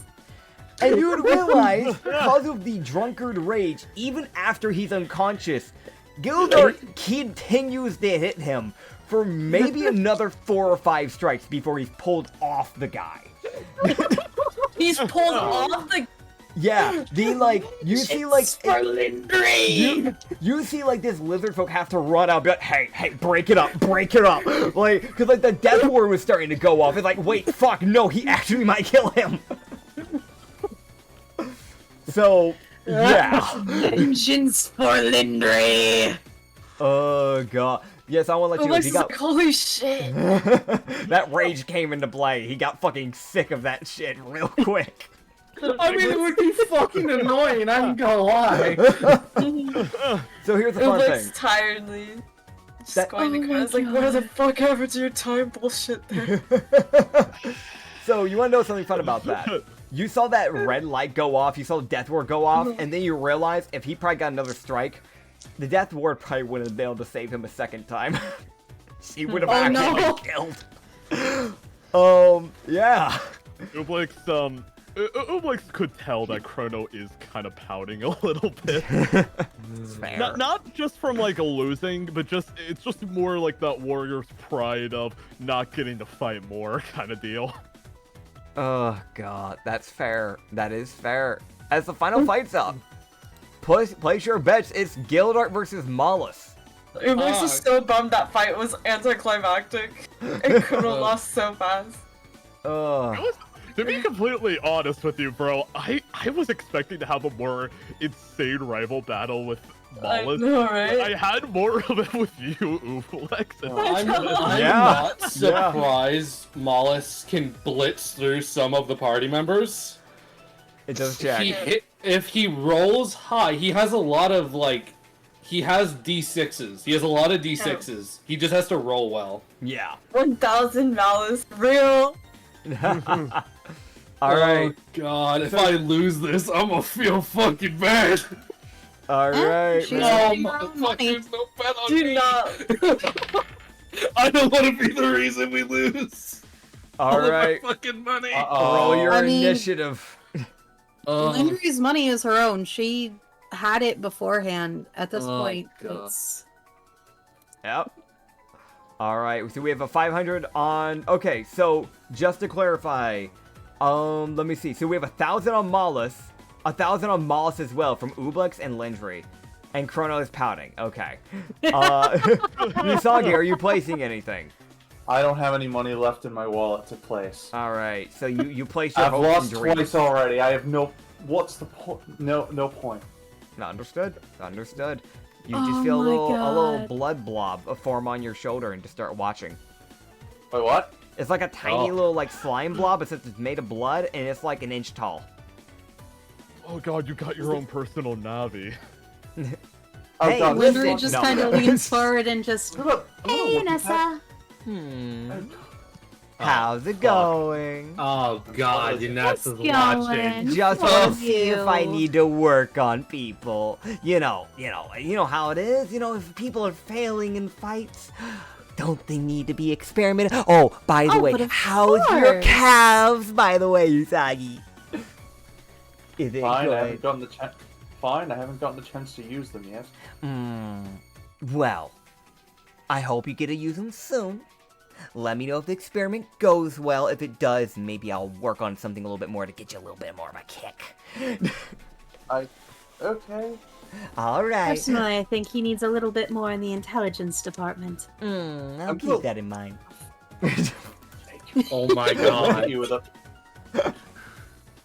All right. Alright. I think Gildart's going first. I got a fucking dirty 5. That's surprising. He only has a +2, but he got a natural 6 +2, so he has a dirty 8. So he will be going first. I rolled a 2 and a 3, and I have to take the 2. So. Yep. All right. So you see Gildart. Upon starting this, let me see his range of movement here. Whoa, wrong one. That's a Saphir. As you can see, okay. So, you know what? He is a balls guy. He wouldn't meet you halfway. He fucking make as far as he can. You see this, like, this changeling just start walking over. And it is he's dragging his... By the way, when I said great axe, I don't know why I called it that, because I've said it so many times before. He has a maul. I don't know why I called it a great axe. You see him dragging... You've been calling it a great axe the entire time. Oh my god. No, it's supposed to have been a maul. I don't... You have not called it a maul once. Oh my god. Okay, well, just reimagine everything. It's been a maul. No, you know what? You know what this is? You see the blade of this great axe fucking shift mechanically into a maul. Oh, that checks. It's now an artificial weapon. Yeah. Alright. Yes, you just saw him press the button and you see it turn into a maul as he begins dragging it across the ground. And you can see, considering the fact that he can't get to you within his turn, you can see that he just kind of gets a little angry. And you see him down a drink as you see him just go, let's have some fun. And you just see him start chugging a beer. oh my god. As the changeling begins to drink. Oh god, it's like fighting Soda Popetsky from Punch Out. Oh god. Oh, the Jamal's just health. exhales. Just fucking like, oh, So, God. holy shit. So here's the fun thing about this. You want to know how this works, by the way? When he drinks, he gets temp health. So, bonus action. it's a 2d4 plus his con modifier. So, with his +6 onto his 8, Oh, 14 temp health. God. Fuck. I might lose simply because I can't eat through his temp health fast enough. Yes. Lose. Oh, God. As it is. I have faith you can do it. I really hope you saw I me don't. actually shouting that. I have faith Yeah, you why, can yes. do it. Why, yes, I am. Good, I'll remember that. Come on, Gildar, you can do it! Now, right Oh, before boy. he ends his turn, I do want to mention something. Also, sorry, Corona, I cut you off, but this is very important. And then you can get right to it. I just want to mention, Yanessa's going to turn in her blob form to face Usagi and go, do you want to put a bet on someone? I don't have. Well, unfortunately, I failed in my previous 2 bets, and I don't have anything left in my wallet. Oh, you don't need money for bets with me? What? Oh no. Oh no, she's gonna turn you It's into just- bro. Watch out. So it's just What? a free little, I get a free experiment that I don't have to run by you. And let's just say, if you win, I'll mess around with someone else. You can pick someone of your party and I'll do a little diddly-do. If I Usagi. win, then I get him to do a free little thing, and even if you don't like it, you have to live with it. Nope. No, you're no Oh, fun. what's the matter, Usagi? Scared? You're no Three times the charm, Usagi. I refuse. What about the I Ubux? almost think you'd be better off as a chicken. Oh god. Alright, so what about Ubux real quick before we get this turn going? You can laugh at me all you want, but the group, but I'm the one who's contributing the most of the group fund. Maybe you should treat me with a little more respect. You'd see Kasheshe from the back just go, we have a group fund? Yes. Yes, and I wasn't told of this! and I've added more to it than all the rest of you combined. Yeah, because I didn't know there was a group fund! Neither did I, to be fair. What the fuck? So perhaps, You see him just kind of like walk out the stands and fucking leave. Not that. No, Oh my god.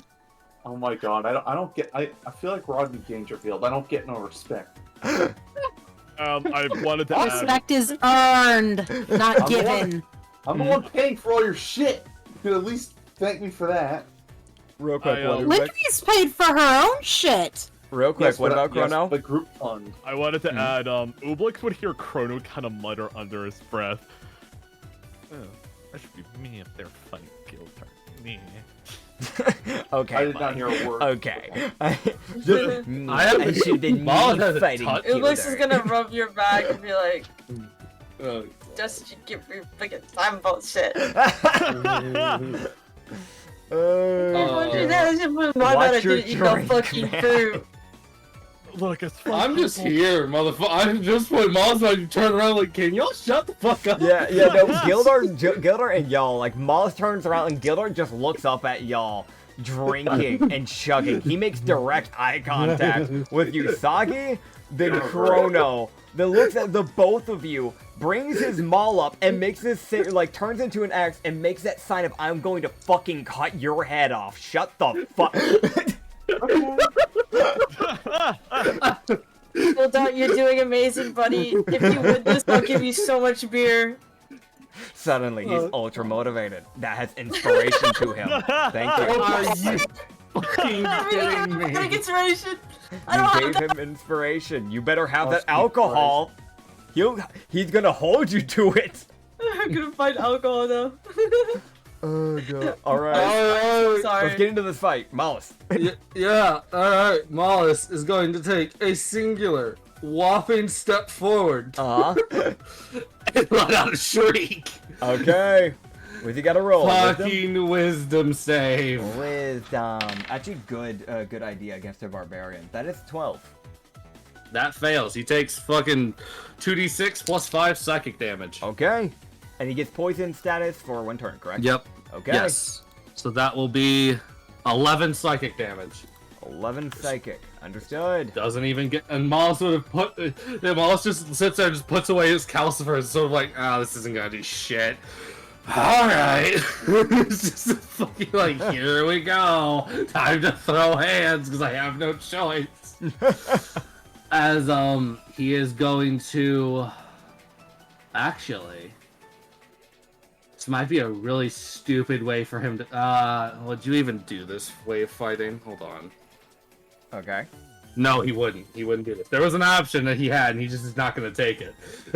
Okay. Underhanded or... There's an option for him to backpedal and throw fire, because he has a ranged fire attack, and he's like, nah. Fair. I would do that. I feel like he would think of that as the coward's way. Yep. That's exactly why, and I rolled, and it was a hard check for him, and he did not succeed. So after shrieking, he will then take his steps forward as he will throw, with his action, 2 punches. Alright. And, See what you get. okay, so for my first punch, that is a dirty 20. That will hit. Okay, and there's a specific, and that second punch is only it's only a 12. I don't think that hits. That will not. Yeah, okay, I figured.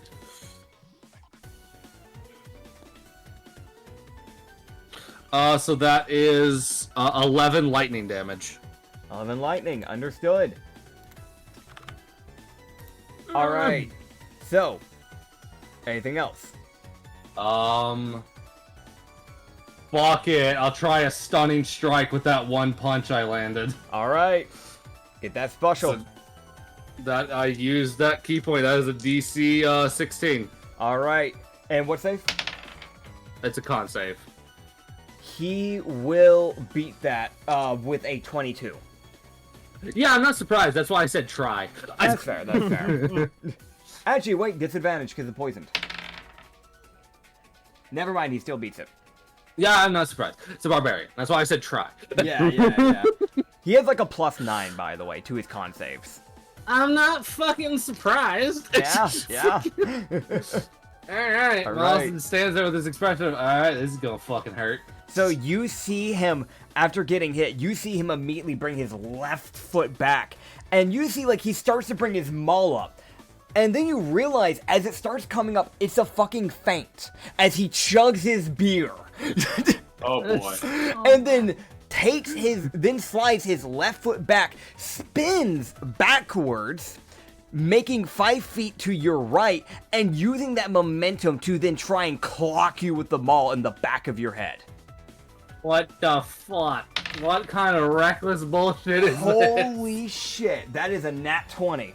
Because this was his reckless attack, so he could get just a flat roll. So, oh boy. This does mean, by the way, you will have advantages on hitting him. If I'm alive. Yes. Come on. So Get him! here's things with nat 20s. Roll me a con save. Come on, I'm going to roll the damage here. Come on. So you'll be That taking is 20 a bludgeoning. 19. 19. That is a 19. Okay, understood. So with a 19, you will only get a minor injury. Actually, no, because I changed the system. So there was a thing, because of the whole, like, Usagi thing, and then we did some talking in the background. I have chosen to dumb it down to where I will not be using the major injuries, we will only be using minors. So, Fair enough. Normally, you would have just prevented a major and just gone down to a minor only. You just won't get an injury, essentially, Okay. as long as you beat the DC now. That's the way things have been changed. Okay. Do I get that- launched anywhere from that hit? Oh, yeah, or- no, we're getting to that. Okay. So, I think I said he rolled 10 bludgeoning damage, that's doubled, so you take 20 20. bludgeoning to the back of your head. And, you are going to go flying, and I'm going to use the measuring thing, 35 feet, as you go tumbling across the other side of the arena, essentially 35 feet forward. Basically, you're shoved forward by getting hit in the back of the head by an angled, like, strike with a maul. Yeah, as for once, something that y'all probably haven't seen before, you see Maulus actually lose his footing and actually get thrown around like a fucking ragdoll. As he has to get back up to his feet. So, he will then move his 35 feet that he can move. As you're starting to get up, he would begin to take his second swing. And as he brings his maul up, you see, and I'm going to roll something here as a process.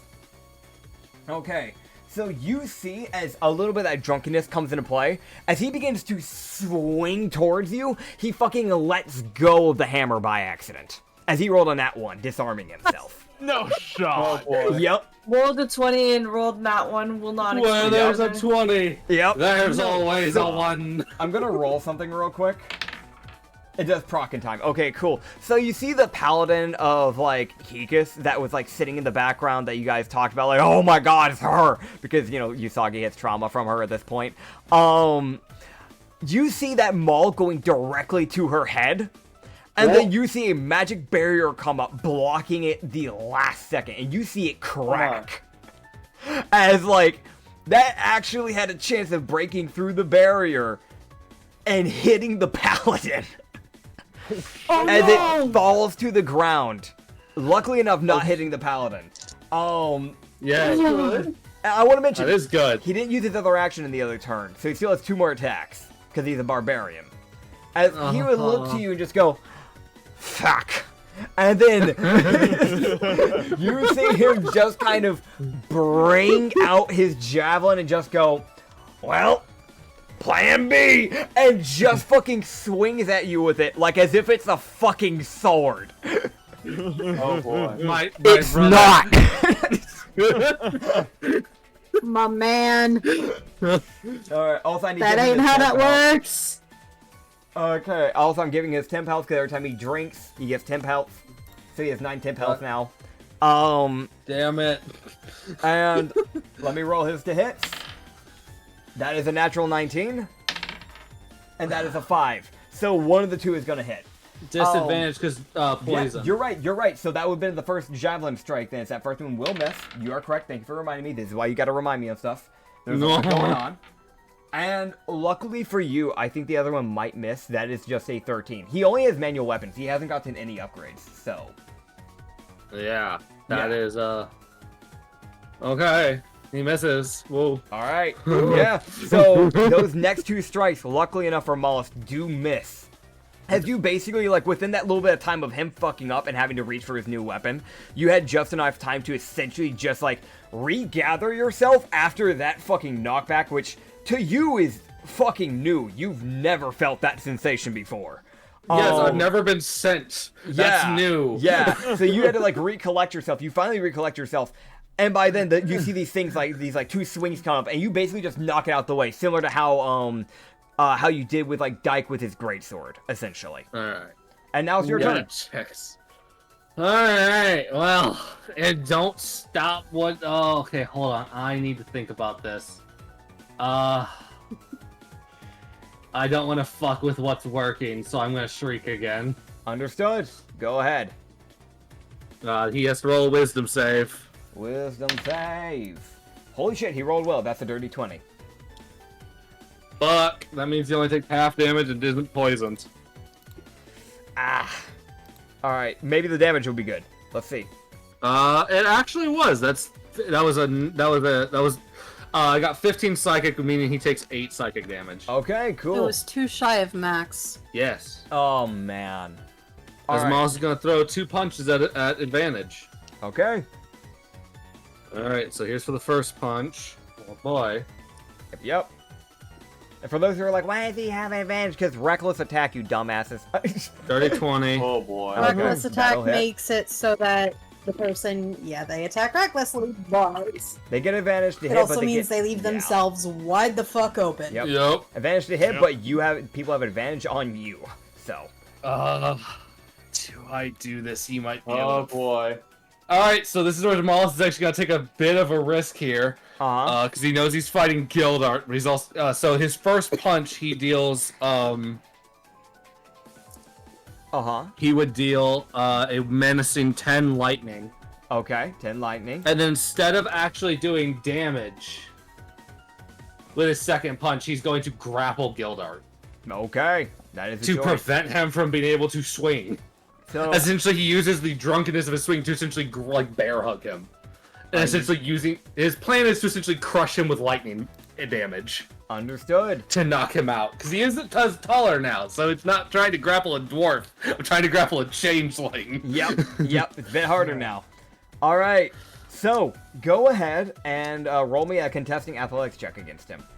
It's just a DC now because of the Right, new yeah, system. the DC thing. Yeah, sorry. I should have done that in the other fight. That is something that we're going to be...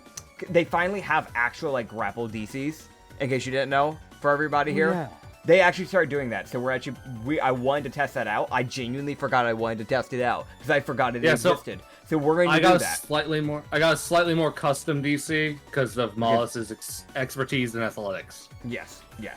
If you have expertise in athletics, you do get to basically use your athletics into the DC rather than just the, like, strength save, if I remember right, or strength modifier.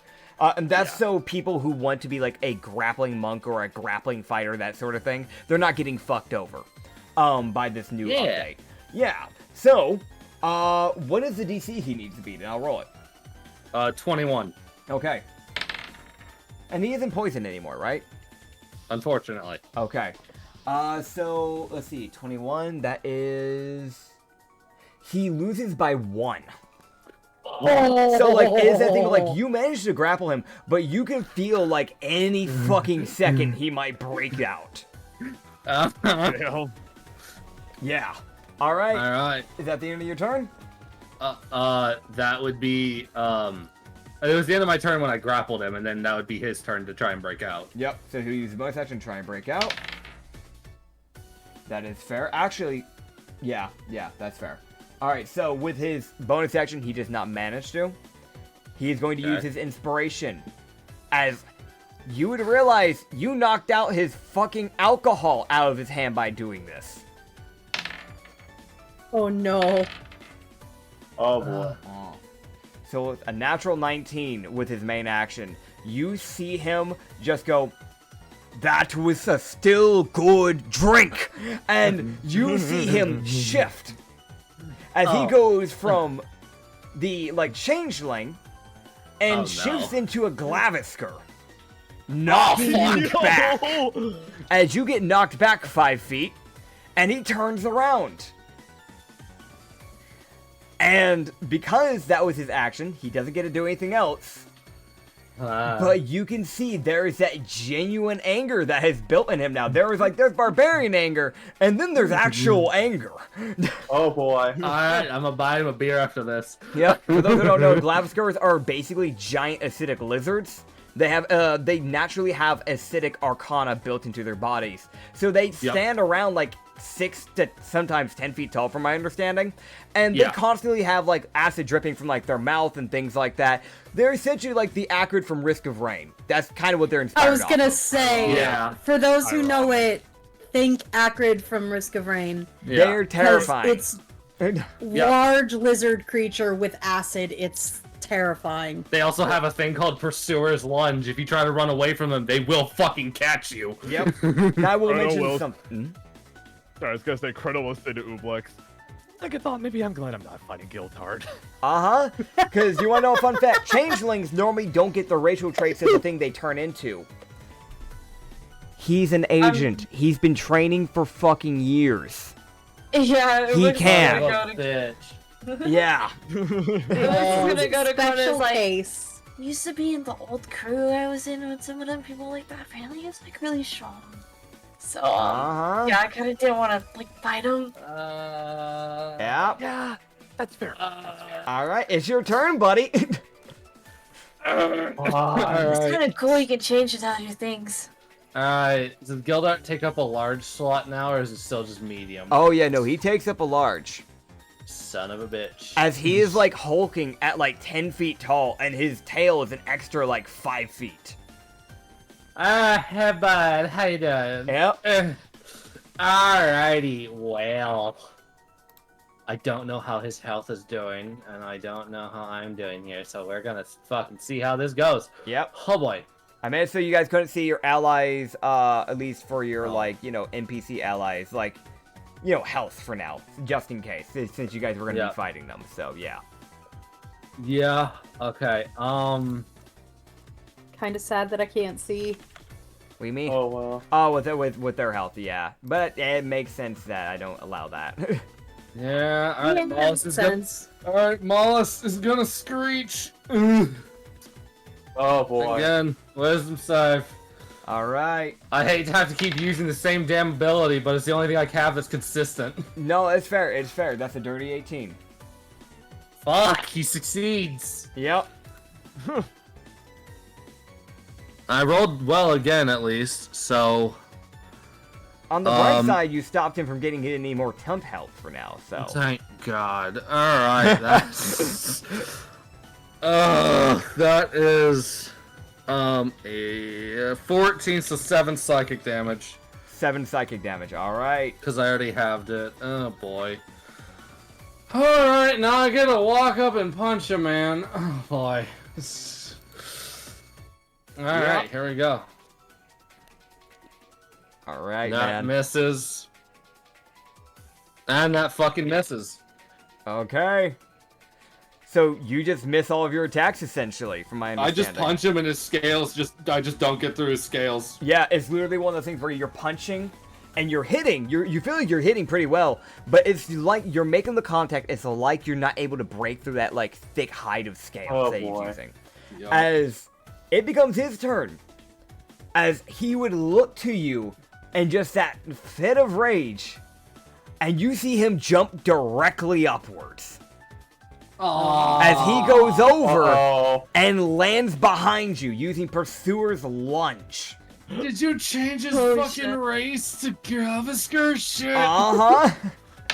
Oh, I'm fucking dead. Yes. I know I've already said this earlier, but I am actually kind of glad I'm not fighting that. That sounds very exciting and juicy. Uh-huh. Yeah, how do you think I feel? Not my problem. Okay.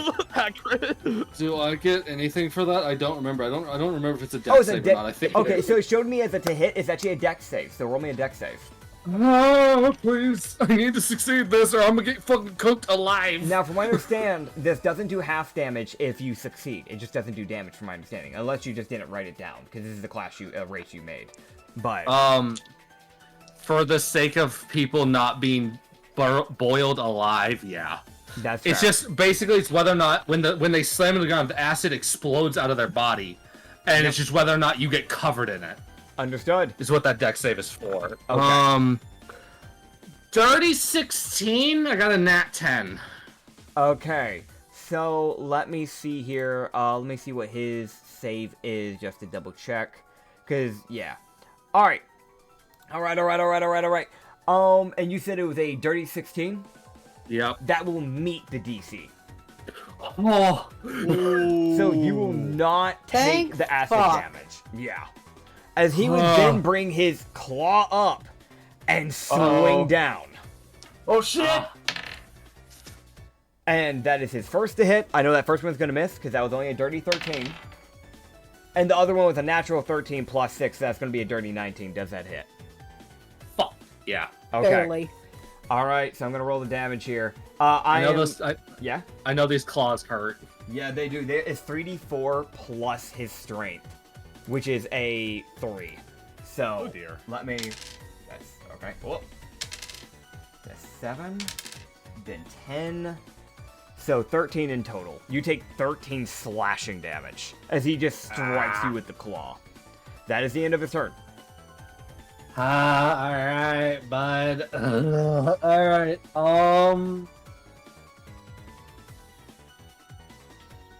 I really just. Ah.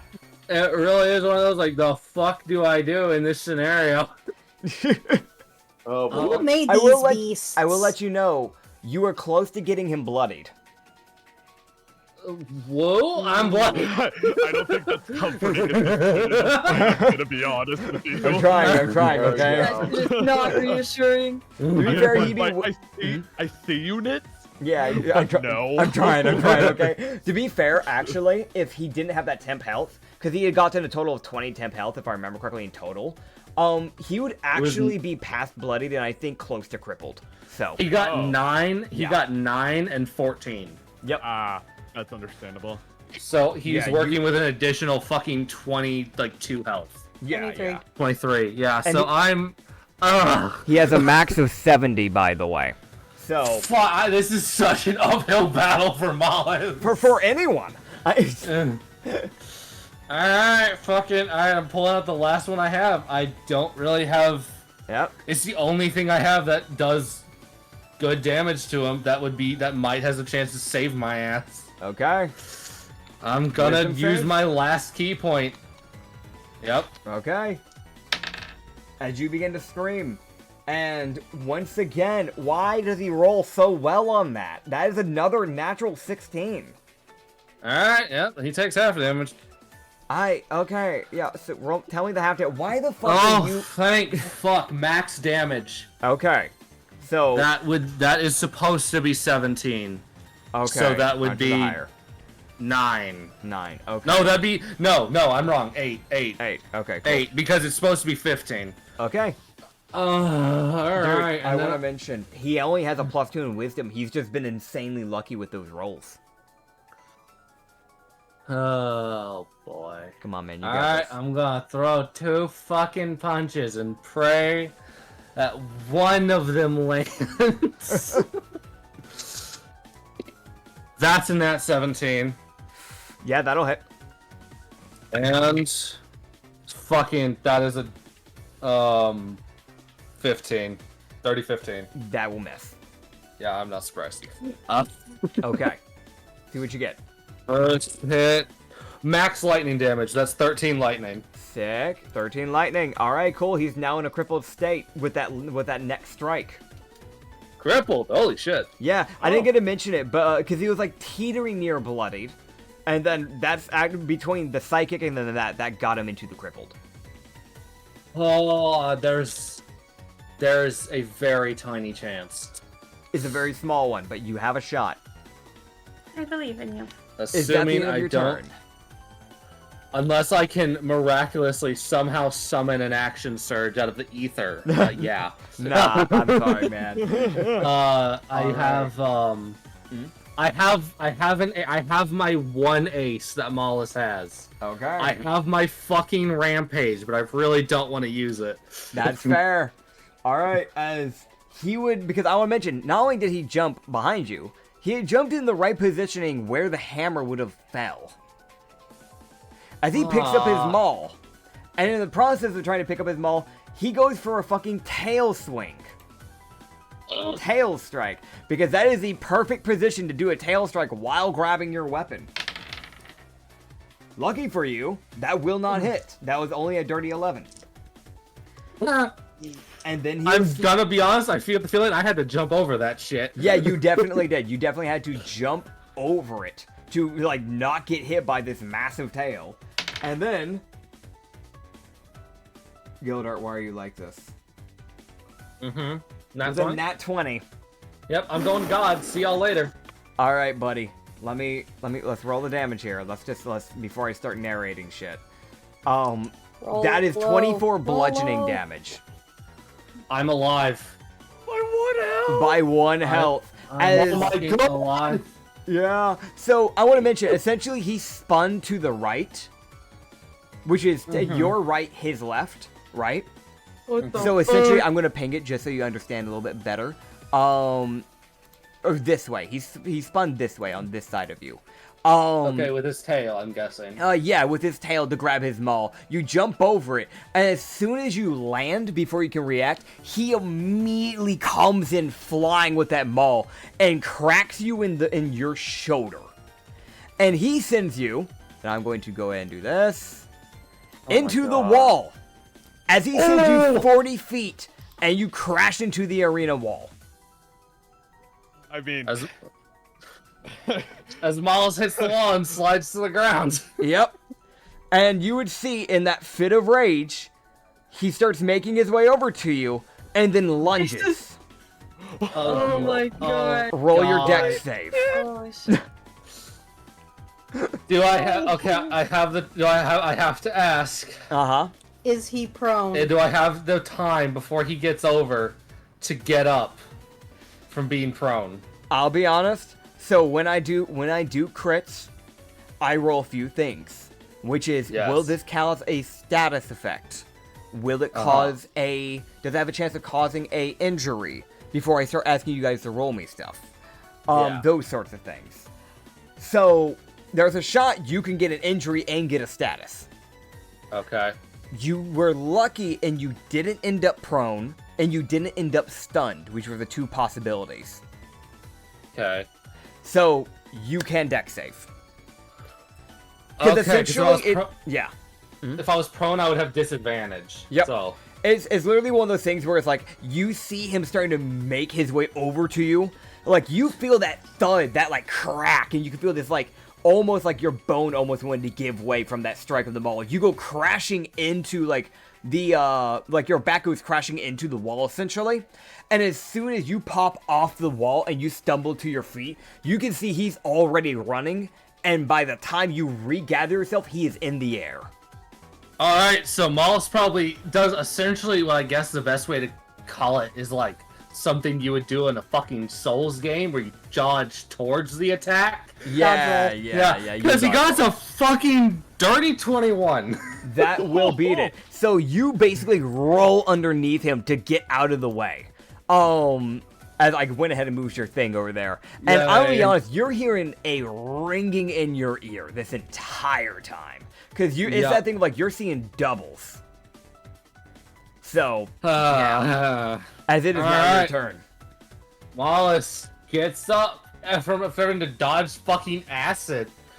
And he's just gonna throw fucking... You know what? Actually, I know this will only do half damage, but it's fucking something. Con save, Gildart. Alright. It's guaranteed damage. You're going to jail. That's the last time we used you tonight. Bye-bye. Nat 20? Sanity. That was a nat 20. Okay, cool. So it doesn't even do damage. Cool. Well, bye-bye bonus action. Yep. Alright, I'll throw 2 punches. Alright, go ahead. That is insane luck, by the way. I just want to put that there. What is the fucking chances? This is some actual shenanigans tonight. Dude, These are this actual is shenanigans. This is some fucking wild shit. The dice going, no, fuck you. Fuck you. No, your shit isn't working. I want to mention, I had people talking to me in, like, before this fight, before any of this, right? Being like, yeah, you know, I think, like, this fight's going to be, like, really rough for this person. Or I think, like, you know, this fight, when I fight this person, it's going to be really rough. But this one's going to be pretty easy, I feel like. And everything's just been the fucking opposite way. Literally everything. No. I figured Lindry was gonna fail, okay? I'm talking about tonight's ones, not that one. I'm talking about tonight's. Yeah, no. If there was ever a definition for D&D, it's tonight's. Yes. So, here's my 2 punches. Okay. What'd you get? 30-17. That will barely miss. He has an AC of 18. Okay, then my second one hits. Okay. With a fucking, nat 14 plus 8. Okay, cool. 22. 22. Alright. Near minimum damage. Ooh. Ow. That is only 7 lightning. Alright.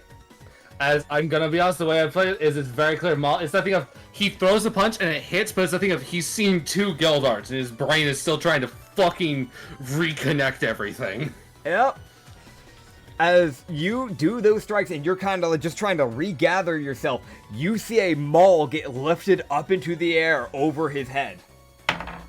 Ah, fuck. You're not any fucking better. Fuck you guys. Okay, I'm trying to root for y'all. I do genuinely try. I want that to be known. That was a natural 18.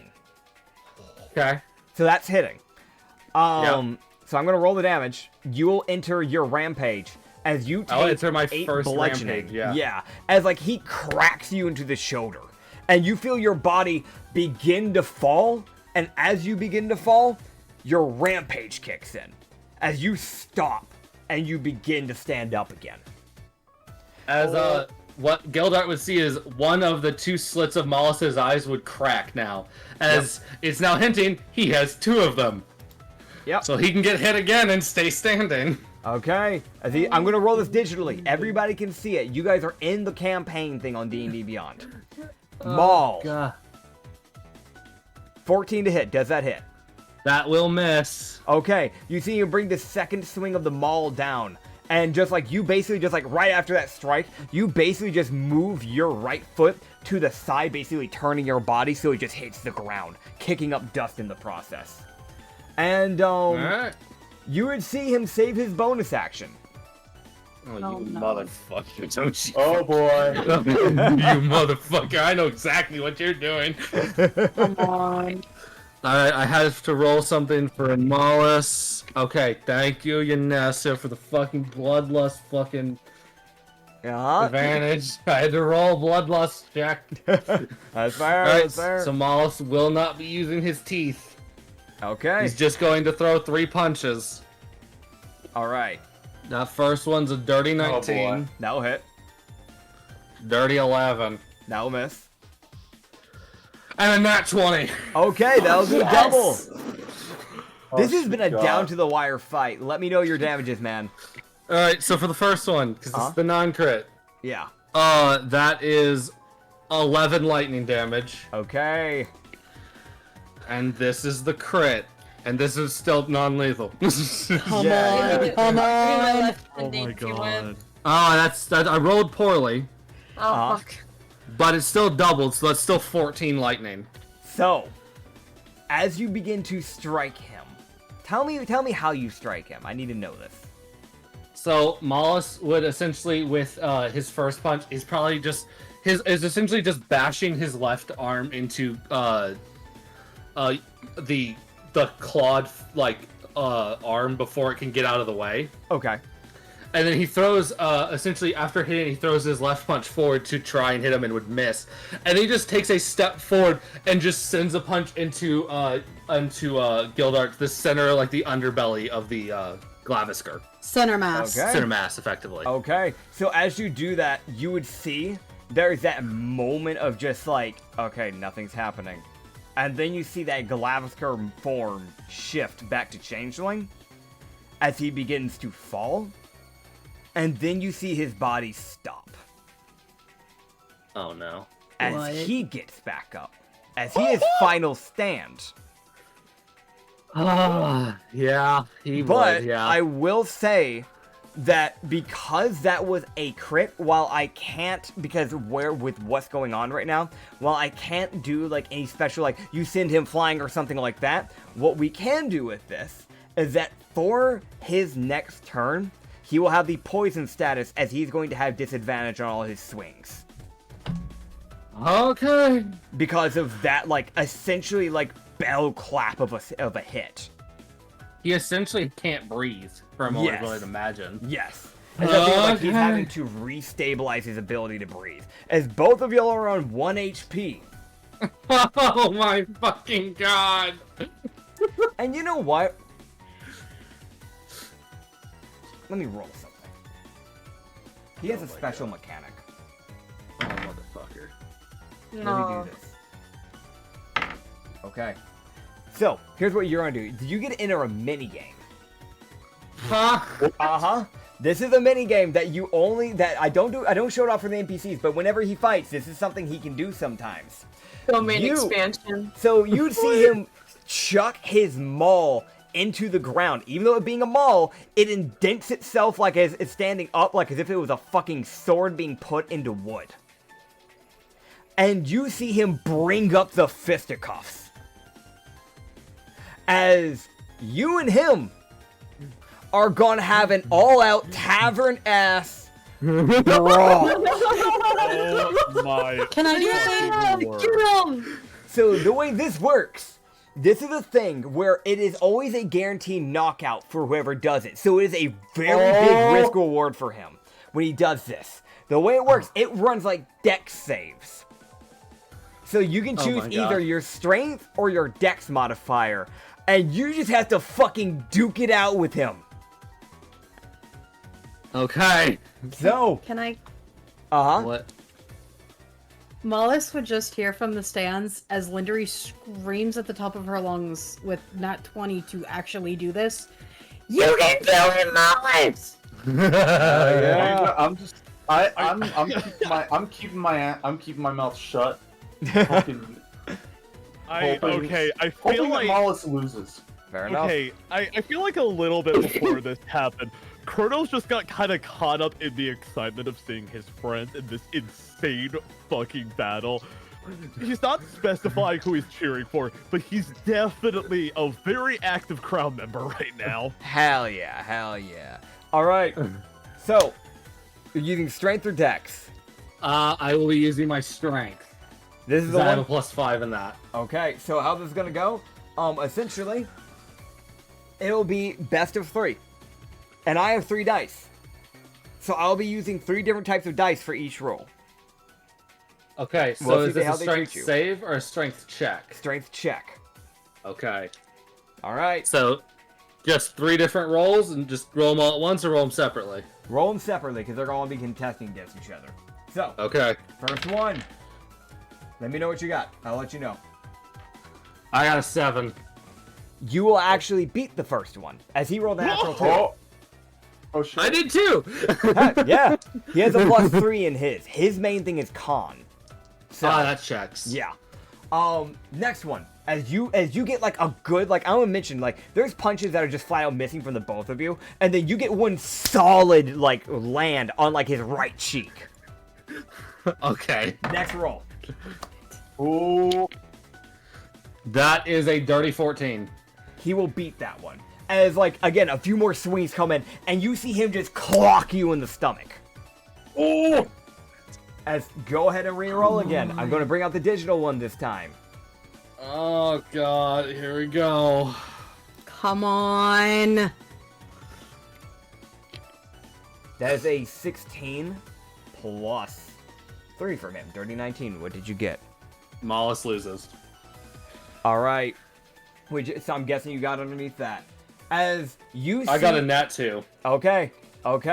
So with that nat 2, it's like right after that gut punch, you see him then just like right after that basically bring, because he did that gut punch with his left hand. You see him bring his right arm overhead and basically clock you in the back, in like oh, not near the back of your head, but like near like the back side-ish area of your head, as you fall to the ground, as you go unconscious. And that, I'm assuming, will bypass my last rampage. Yes. Okay. As the whole thing about that special mechanic is that it is built to get around people who have multiple feats like that. It's a Gildart special. As right. That is the end of the fight, as Gildart, by the scrape of his teeth, wins. Holy fuck! Yes! Holy fuck, what was that? Usagi's gonna fucking... Uh-huh. Just pop his fist. Hell yeah. Yes, finally. Chrono would cheer. Hell yes, yeah. Finally. Yes, finally. So, I'll be honest, it's definitely one of those things where you see Gildart, who is like, I'll mention, this man's bloody as fuck.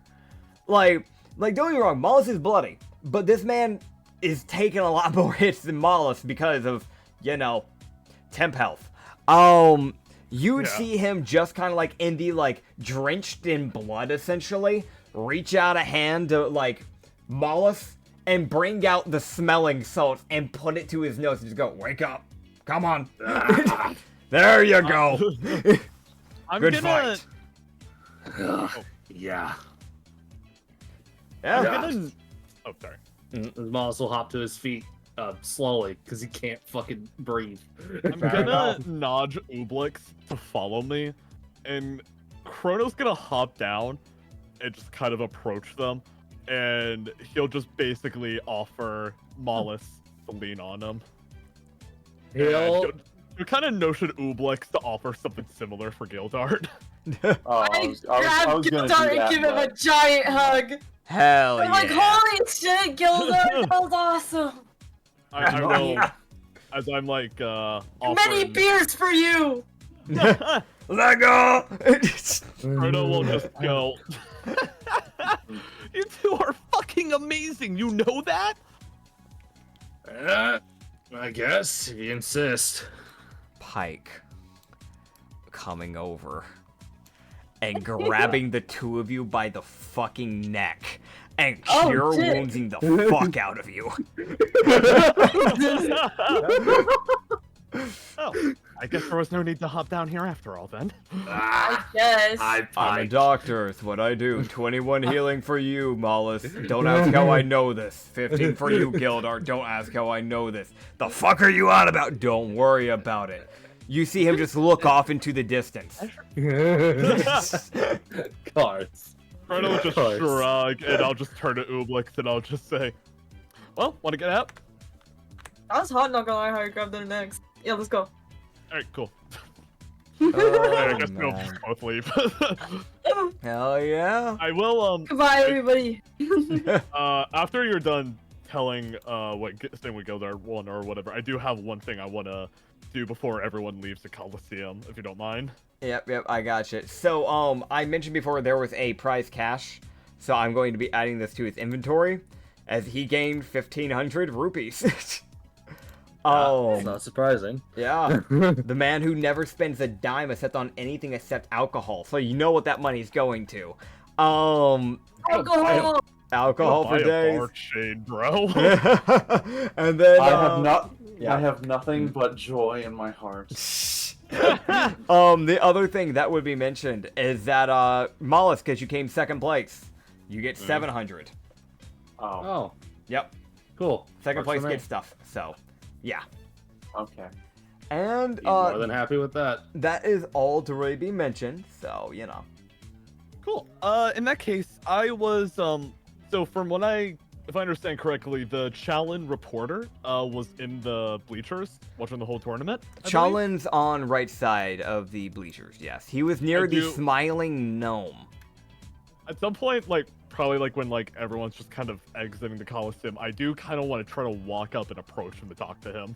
All right. So as you try to approach and walk up to him to talk to him, right? You see standing behind him, 5 feet away, is that smiling gnome. His soulless, beady eyes staring into your soul. Oh, great. Chrono would kind of move one of his hands so it blocks part of his vision of where the smiling gnome is, and he'll talk to the Charlotte saying, "Oi, don't suppose you got a minute?" No, of course. Good to see you, Captain. I haven't seen you in a hot minute. I think I've heard about you. You talk with my vice captain, I think. Yeah, he gave me some information, actually. You're that good news reporter guy, right? Yeah, I'm trying to make sure that we don't have another history lapse like before. Apologies. When we first met, I actually used time magic to rewind. It's hard for me to trust someone immediately, but you seem pretty interesting. No, you're all good. I'm completely fine with that. I think, weirdly enough, I might have lightly caught on. I think your friend mentioned something about that, if I remember right, because you turned around on a dime, but I might be misremembering. Time magic's weird. Don't think about it too hard. That's my advice. My only advice I can give back to it is, have you ever met a time cleric? No? What are those? They're people who follow gods and basically mess directly with time itself. All I can say with the few time clerics I have met in my life during journaling, there have been some that have almost completely ruined a timeline using magic, so you might want to be careful using that. Yeah. If you use it too carelessly, things might get a bit problematic. And I know there's a few devils that mess around with time and they might start making actions on themselves, from my understanding. I know not many people know about I don't know, have you heard about the devil Ivanine? I want to point out, Chrono in the back of his head is thinking about the time he used to rewind to avoid Lindry's question. Yep. And as a response, Oh, boy. say, don't worry, I'm being careful. Okay. Anyway. Now, who is that? Ivanine is a devil who, his whole thing is time. The reason why I know this is because I'm a journalist. I think it's fairly obvious. I do my research and I do it well. I've already been able to piece together fairly quickly that your vice captain sold his soul to that man. It didn't take me very much. Oh. That's why Yeah, he's a that half makes Oni. Right. I remember It's- the devil thing. Yes. It's devils like that that might take up anger if you mess around with the timeline too much. They can't be... Let's put it like this. They know everything that happens, including the time rewinding and changing things, because you're essentially messing with the timeline. So... Chrono suddenly Yeah. looks embarrassed. Oh, man. You just go, I think, safe to say, you can understand where I'm coming from now, just be careful. Including if your vice captain is following, whether by choice or not, Ivanine to some degree, because his soul is being held by him. It's not... Who knows what he'll ask for. Yeah, noted. Shit, yeah, well, anyways, I mostly wanted to properly introduce myself to you. Hope we can work together in the future, me and my crew. Yeah, good to meet you. It's nice to finally get to meet you, to some degree. Yeah. Do you, I don't know. Any help answering questions or something like that? Normally right I would ask you questions, but by the way, Jaiko, normally I would ask questions, but recently, like a day or two ago from now, I got a bunch of information from your vice captain, actually. In fact, he pulled me aside. So I know about a lot of things already. That sounds like him. Indeed.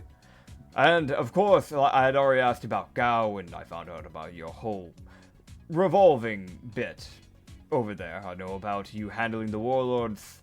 I also know about other things that he has mentioned to me. Well, you've technically already asked me a question, actually. Again, don't think too hard on this. You asked me, quotes, why did I happen to freeze part of Whiteside Island? That is something that never really got answered when it happened, so having an actual information from the person outright would be nice. Well, if you would like to know, because I don't mind if others know my story at this point, because I'm already so infamous, might as well. It was an accident. I was running for my life with my best friend from a few pirate groups. And as a moment of what could be described as pure desperation, I ate the daunting fruits. And that's how that stasis field got created. Understood. I will write about it, keep it down, and eventually it'll probably get posted into the papers talking about it. I have a lot of things to slowly pump out when it comes to your crew. Because I can't only talk about your crew, because then the Navy will think that my reporting business is very biased. So I have to push out the history and information while still keeping things on a tab and not putting out too much of one specific crew at the same time. Fair enough. I wanted to at least mention it because, over the course of my, pirate adventures, ever since I got out, well, I've met people who, quotes, have done things because they were inspired by me. Oh, Halamar. Yeah, Halamar. That, Yeah. I mean... I managed to somehow get an interview with that bastard. Well, on the bright side, he's dead now. That's true. But yeah, no. Learning that I helped create that monster. Yeah, no. I wanted to throw up several times out of pure disgust. I get it. Wouldn't exactly be happy knowing that that's what my, well, to be honest, not even choice, an accident led to. Yeah, that's exactly what I'm getting at. Doesn't really quite make me happy. My accident has led to people turning into power-hungry dumbasses. So I really wouldn't mind attempting to clear up the air just a little bit. Because really, it was just unlucky for the most part that day. It was rather unlucky, I will be honest. Right, I was going to ask a question actually, but then you ran away. Oh, go for it. So,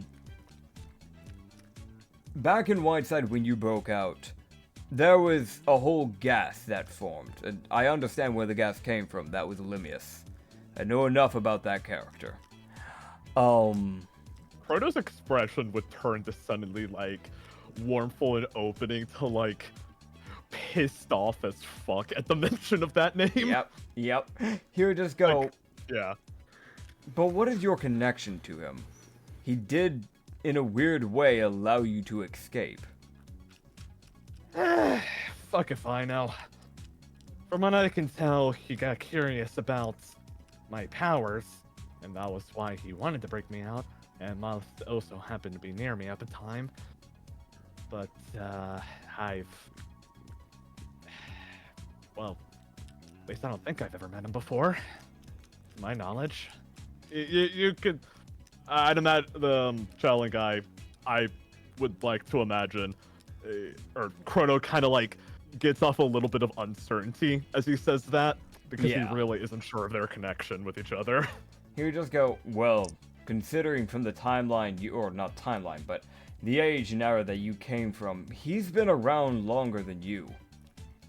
So, and I'm pretty sure back then he was still a revenant. Or not revenant, but shade. Apologies. Those are two different types of undead. Fact is, I doubt you have met him if you don't remember. It's weird. Because I could possibly see myself maybe meeting him at one point, but I mean... That's a memorable person. I am 389 years old. I've kind of forgotten what my parents look like, unfortunately. It happens. Humans aren't supposed to live that long. Elves can live for hundreds of years and their memory stays intact because their brains are used to it. Not our humans. Yeah, I know. It's ironic. I used to joke about it with a certain friend of mine who was a satyr, and now I'm knowing what it's like to have a longer time span. I don't really know if I can necessarily call it a good thing. I mean, so far I'd say my life has gotten better ever since prison escaped, but it's still weird knowing how I'm older than most of my crewmates. I get that. Not many people from the missing era are still alive. So, most likely you're going to be older than most people you run into. The ones that are still alive have either been silenced, still work with the Navy, and the Navy are keeping that bit of history under very tight wraps. They're either global nobles, and those bastards don't say a damn word, no matter how much you talk to them, or it's simply people that just simply don't care to reveal information. And those people are rather hard to get information from. I've met one, actually, from the missing era, I think is what everyone calls it, yeah?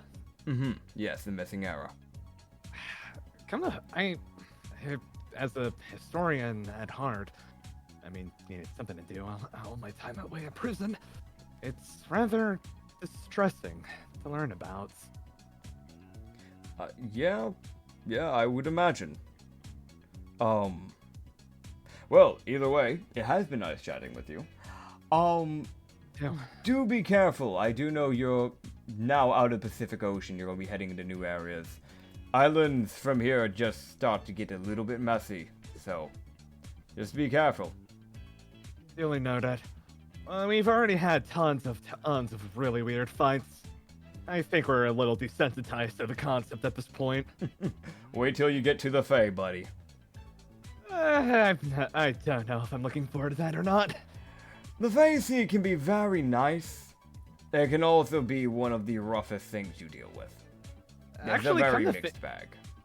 Actually, come to think of it, and Chrono will take out that ticket he got from the weirdo, or that hijacked the ship, and he'll say, "You didn't hijack it, you just boarded." right, yeah. We're fucking slandering him. Yeah, that's fair. There is this really weird shirtless guy. I mean, nothing wrong with being shirtless, but this guy looked weird. He looked weird. He'll show him the ticket. You know anything about this Fae Circus? Fae Oh, that's interesting. Okay, so the Fae Circus, that's run by a pirate. If my memory's correct, isn't that the warlord who's known for being weird with their enemies, that clown lady? Funny enough, not only is that located in the Fae, but that psycho of a jester, her name is Fae. Oh. She is the captain of the circus pirates. If one of her subordinates has given you a ticket, I can only guess two things. And granted, take it with some salt, because it's the Fae. Who fucking knows? I've read a lot of books on them in prison. I think I know just about as much as you do at this point. Well, just in case, I'll let you know. They, as of recent, this more recent information, they started sending out, I'd say maybe a month or two ago, they started sending out carnival tickets to people that they found interesting. And they'd either do one of four things. They'd either greet them happily and give them a genuine show, or they'd pull the other stunt where they started off as a show and things would become rather dark. Colonel will mutter under his breath. Fucking knew it. There's also a shot that she might be calling you up for an alliance, as she has done those before. If you have a similar goal to her, then, weirdly enough, you might actually have an ally. And on the other hand, if you are a bigger crew, and I doubt this is going to be a problem unless you start building fleets, if you're a bigger crew and she sent this ticket, there's a shot she was trying to declare war. A form of pirate war. But granted, you only have one ship and you don't have a fleet like some pirates do. You more likely are in one of the three areas. So either she might be looking for an alliance, but I don't know what goals you might have that might align with hers. Unless there's a small chance that she simply just found you entertaining because the fact that you did kill a warlord. Technically, the giant angry fish person did, but it was a team effort. Yeah, what I mean more is just the group as a whole. Yeah. Either way, you get the idea. Yeah, I'm gonna be completely honest. I do not want to meet that lady. It's not me trying to be cowardice or anything. But based off everything I've heard about them, they sound like an absolute monster not worth talking to. Another Halamar, even. I understand. You'll have to tread lightly through the Fae if you want to try and avoid her. She's rather perceptive. I'll keep a ticket on me just in case if we do get discovered and I need to figuratively pull something out of my ass in that case. Understood. Hopefully it works out for you in the long run. I should let you know, there is a warlord you might run into on your way to the Fae Sea, just going through this area. Just to give you a heads up. Because I actually like your crew, and I actually don't want to see you die. Appreciate it. Yeah, of course. There is a Nubai warlord. He runs a casino. He goes by the name of Genesis. If Sega. I don't know, brother. I don't know for sure if he would see you as an enemy. He is a rather neutral person. His main objective, obviously, is wealth. That has been fairly obvious considering he has a casino completely made of gold, and it is floating around on its own rather than being built on an island. He basically makes sure that the casino is constantly put in a constant path where ships normally sail, to get the utmost amount of money out of people. But do one wrong thing and you might piss him off, and from there, you might have to handle his crew. I'm assuming you've already know a good chunk about our crew. Good to know, because I'm pretty sure there's a certain herring gun that we're gonna have to tie up and blindfold if we ever run into them. Yes, I Wait, saw which him. one was this? Oh god. I saw him fail most of his some gambles today, funny enough. I was watching. Very interesting. I kind of feel bad for him almost. He doesn't really seem like a bad guy or anything, just maybe a little misguided, if anything. Well, I can't say much. I haven't interacted with him, but I really should be going now, as much as I'd love to continue doing idle chatter. I do have just one more thing I want to say. Don't know what all these other pirates are thinking, but position simple. We're gonna beat up the Navy, and we're just gonna try and accomplish everything we want in our lives together, and while having each other's backs. So, yeah. Recommendation then. I know a few pirates that might be of interest to you that might be more than willing to help out. If you can, of course, convince them, which means, I mean, it's pirates, you're going to have to find a way to actually talk with them, which might mean you'll have to talk with them in combat. But there are a few people that I know that that have very similar motives as you. So, sorry, out of curiosity, is Colonel will just like kind of grin very awkwardly as he says this next part. I suppose any chance that Emperor God, what was his name? Jack or something like that? Jack? Who recently protected those Sky Islands, I think in the Captain newspaper? Adam Holmes, Scraphead. That was it. Scrap guy. Yeah, all I could think was... Anyways. Any chance he also hates the Navy? Actually, that's one of the people I was going to mention. Ah, lucky. Captain Scraphead, also known as Captain Adam Holmes, would be a good addition. You'd have a long way to go before you run into him, of course, but should you find his island, you can definitely make good use of him. He owns a few... He's, I think, taken over already, despite being a fairly new pirate emperor. He's already taken over 13 islands under his care. Oh, jeez. He's fairly quick, but he's rather strong. There's also some of the rising rookies that made the newspaper with you, if you remember that. Yeah. Captain Ocho, she was, if I remember correctly from our interview, she was experimented on by the Navy, which is what led to her. She doesn't have fruit powers, it's just a genetic mutation that they caused on her. So Captain Ocho might be of use to you, as well as Captain Rhydon, who is known for the Charm fruit power. He's the one that seduced multiple captains, which is the reason why he has his bounty. Oh boy. To be honest, I wouldn't mind being an ally with him, but only because that sounds irritating as fuck to fight against. Trust me. Trying to just even talk with him can be frustrating at times, if of course he's trying to get something out of you. Simply because you're having to constantly fight Charm. That being said, I don't know if Neppa will have the same exact motive, but she might still be of use to you. Neppa's the other rising rookie, the Satyr Pirate. She's the one with the hoop powers. She's kind of just gone around causing mischief. I don't think she has a specific goal in mind, because she's messed with both pirates and Navy alike. But if you give her a good enough reason, she might be willing. Oh, I'm pretty fluid in Sylvan. That wouldn't be too hard. There's also a warlord, funny enough, I might be able to think of, that might be of use. There's a warlord known by Ashmelia.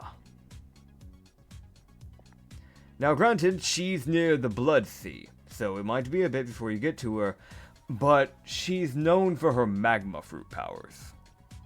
Her island that she got from the Navy, and I'm going to be honest from my understanding, I haven't posted it, but from my understanding, she's simply using the Navy to get resources, and then she plans to backstab them. I'm surprised more warlords don't do that already for the most part. A lot of them like the safety and not having to, and they like being able to do lightly illegal things and get away with it without having to deal with the Navy on their back. Like Genesis would not be able to wouldn't be able to run his business the way he does if he wasn't a warlord. I'll just kind of shrug and he'll just say, that's kind of boring. There's different types of criminals. Essentially, Genesis, before he was a pirate, was a mafia person, so being able to just create an obscene amount of cash in a very illegal way, without the Navy or any law being able to say anything, is a win for him. Genuinely. Noted. But Ashmelia, try and look out for her. Volcano Island, you won't miss it, trust me. Alright, I think I've kept you here long enough. I appreciate the tips. Understood? I'm always happy to help. Take care. Take care. And you'll head off. Alright, I'm gonna pee now that we've gone through that Lord's help. Actually, so now that Chrono's gone... Shut. Okay, so everybody, how do you want to bully Chrono? Nah.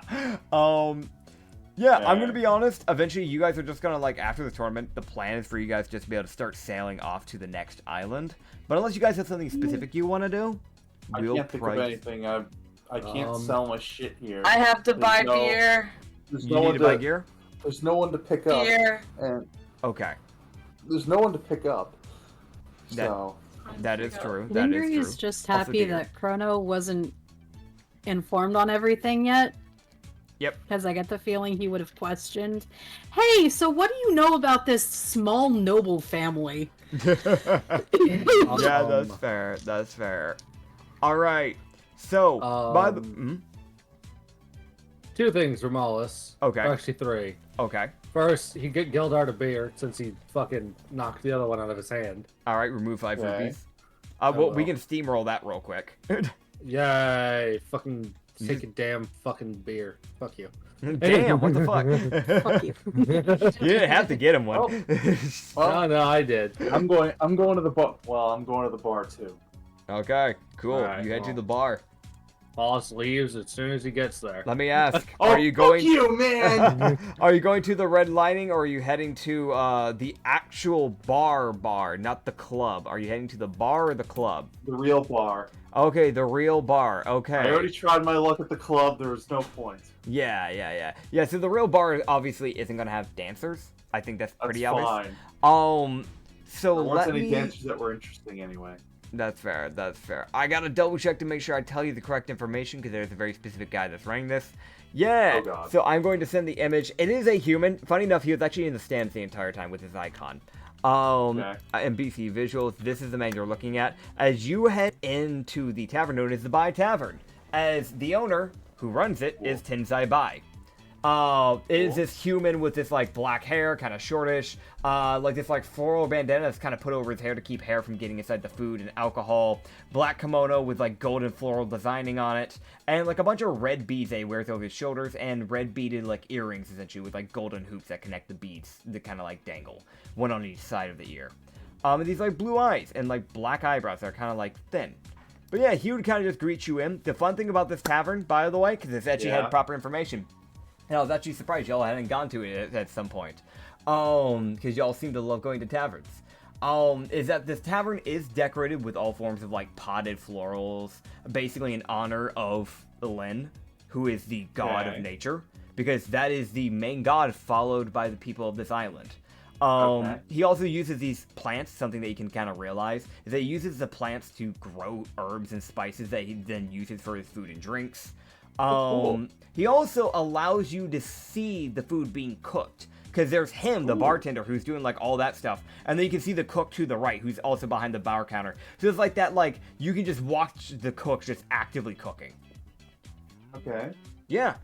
But as simple as that, you have a chef, you have a bartender, and it is like just a floral based like wooden area. So you have like the candles, like this like oak wood for like the tables and basically every piece of furniture they have. They do have cushions on the chairs, so it's not uncomfortable. What NPCs are around? What NPCs are around? So I will be honest, a lot of the ones that you guys could have ran into in here are the ones that y'all have kind of already seen, but I will see who currently is here. Nick, Yeah. really fast. This can wait until like after everyone else has done their stuff, because I know I did a lot of talking with that reporter. I do want to have a chat with Shin later. Okay, we can do that after we get this bit done. Cool. So you can see that Dyke is in here. Oh, good. You can see that Ichigo is in here. And I'll roll see if there's anyone else. Oh, good. Cool people. Yeah, those are the two people that you can kind of see. There is also the one other last person that you'll see that is actually, like, noticeable. And there's, like, a lot of these people here are kind of just commoners. That's why I was like, yeah, you know, there's gonna be, like, interesting people, but there's also not really gonna be that many. Not in a small island like this. The one other person is the person that you have seen before, which is Talon, which was the shifter who fought Ublex in round 1. Okay. So those are the 3 people you would have noticed. Cool. I'm gonna go slide up to. I'm gonna grab a beer and 5 rupees. slide up to like. Okay, Actually, this is a question. Does getting the important stole selling thing does that improve my? That doesn't improve my liquor holding abilities any, does it?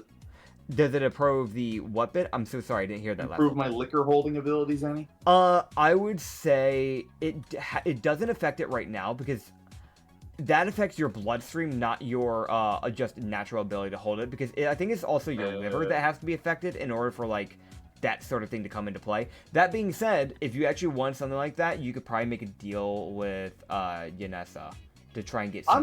I'm gonna be very hesitant to do that because it could always go wrong. That is fair. It's Yanessa, so she might give you like the liver thing, so that way you have advantage on the con saves. But like there might just be a shot where it's like, all right, well you have con saves advantage specifically for drinking, but there could be something that comes with it on the side. You just don't know what. And that's exactly why. I did not take that bet. Yep, that's fair. And also, I don't want to inflict that on anyone else. I have standards. Fair enough. Occasionally.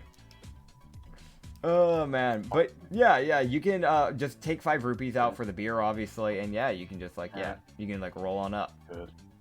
Usagi, recruit Dyke. He seems really good. No. Okay. Damn. We do Seems kind of busy. need somebody who's like pure muscle though. Yeah, Hello. I mean, Other than Mollis. The fuck? do exist, but It's my it only works gimmick. to have We need someone multiple like people who are Dyke. strong. People talking Yeah. over each other. I don't think he would want to. He seems busy. That's fair enough. I will That's a good point, say, at least. just for full transparency at this point, I think it's fair that I can just tell you the strength stat outright. I gotta find his sheet. Where the fuck did it go? Dyke! There you are, buddy. Level 5 Paladin, Oath of... Load, please. Please load. Please load. Thank you.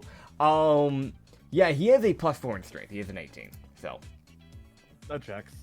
Is that what's Mollis's again? 20. Yep. That's the max Okay, you guys okay. can get naturally without needing magical items to boost it any further. It's at level 10 that you guys can pick a stat that you can max up to level 30 eventually. So, Which will be strength for me. yeah. Quite frankly, I don't think he would. I suppose I could try. Honestly, just do whatever your character would do. Like, I'm gonna He be wouldn't. real, yeah. You will. Problem is, Usagi wouldn't care. Then, yeah, that's probably what you should do then. Yeah. Yeah. Sorry, I can't metagame. Anyway. Yep. And what I meant was we. Okay, but Usagi doesn't give a shit. He That's also, fair. and also, he doesn't. And also, Mhm. and also, like, he wouldn't be particularly prone to obeying the suggestions of Mollis, who he really doesn't. Nobody would have told him to do that in the first place. Fair enough. Ah. So, is there anything specific Good. you're trying to do? Like, Good. trying to hang out with them? or- I'm thinking. Okay. How... Mhm. Good fight, wasn't it? It was. Again, sorry for knocking you out rather early. Oh, it's fine. I got something good out of it at least. Now I don't have to worry about kicking the bucket in 10 years. Hey, also, on the bright side, you didn't have to deal with the changeling. That was a fight. I don't know if I would have won that. Ugh. Yes. Ugh, that sounds like a mess. I'm wondering if some advice. I get the feeling that the Gregor doesn't like me very much. Because problem is it's for ridiculous reasons like not wanting to get into fights I can't win. I don't think I should say much on that. I am a paladin. I'm known to fight just about any fight that I deem worthwhile, even if I know I might lose. Oh. I don't think I'm the right person to talk to about that. Okay. I hate to tell you that, but that is just the truth. No, that's fair. Yeah. It's straight up a thing of genuinely of, Yeah, that's you fair. can probably talk to a rogue, and they might have a bit of a different opinion. But paladins, normally, it's very rare, but normally they are lawful. So that bit of lawful side of, well, it's for the greater good, I'll fight, type of thing. Oh, great. Okay. Yeah. Also, this is the guy who gets sent by Koskin, because he does follow Koskin, remember? This is the guy that gets sent by Koskin to go deal with things, and it doesn't fucking matter if it looks like he's gonna fucking lose or not. This is the guy that looks at a level 15 as a level 5 and go, well, Nah, I'ma I'll try. do it. Well, so yeah, he is busy. Clearly. But yeah. Right. can't think of anything else to talk about. It's fair. I mean, you don't really have proper connections with this character. You kind of just had that light little connections of learning a little bit extra information about your family, if anything. Yep. You got to learn that they made friends with a merchant that they tried stealing from and got their ass handed to them, but like it was like a weird tie. That's what you kind of learned from that. Yep. So yeah. If that's that, we might hop back over to Mollis for a quick second then. That's completely fair. Completely fair. Mollis, what was that second thing that you said you wanted to do? I'm looking at the map and I'm seeing a person that I recognize. Okay. Which is the Bajuk. The Bajuk Navy person. Yep. She was there. She did watch. Oh. Yeah. Mm-hmm. Yeah, so Mollis is checking to make sure if she has the Navy insignia still or not. You would see that by looking. I'm gonna be honest, it's one of those things where it's like, I know some people be like, but they've already left. Shut the fuck up. The thing is that she is walking around the island still, so like it would be fairly easy to run into her. It's a small island. Even though, like, granted, it's very, spread out, but if anything, that gives you a bigger chance of running into somebody, because everybody's going everywhere to try and find things. You would see that she does not have the Navy insignia on her anymore. Then Mollis will approach her. Okay. So she would just see Mollis, who doesn't look as fucking bloodied, but he hasn't rested yet. Yeah. Because doesn't tend to rest unless he's forced to, which they would have forced him to fucking rest. Yep. Yes. So he just looks pretty beat up. Yeah. Yeah. You would have gotten that health back from Pike, but yeah. Yeah, that's all I have. Yeah. 22 hit points in a dream. Yep. So Mollis would, seeing the Navy insignia as missing, he would approach her. Okay. If she ignores him, fair enough. He'll just keep walking then. No, she would give kind of like a nod. If you remember correctly, she wasn't a very talkative person, but she does give you a nod like, what's up? Yeah, he would just go, I'm not seeing the Navy insignia on you. No.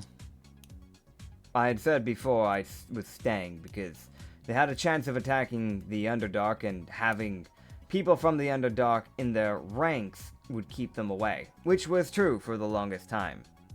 However, seeing that they chose to attack Rosalna, things have changed.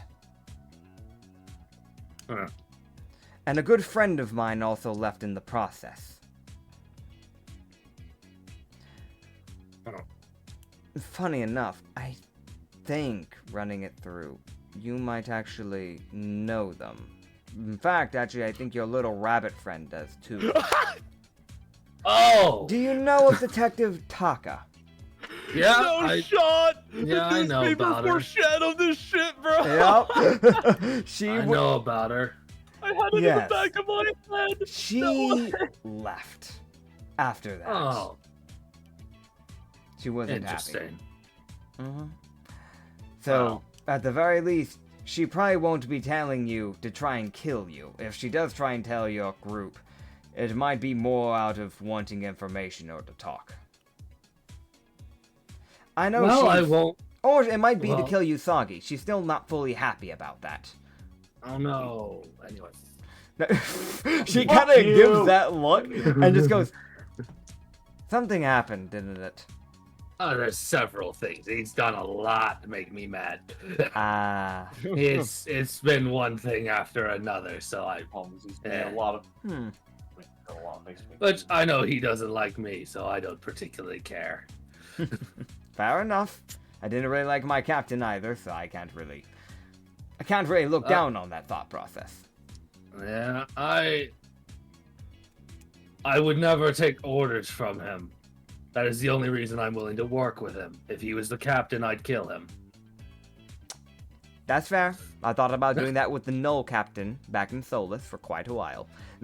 So, if Kronos steps down, Usagi better not take the slot.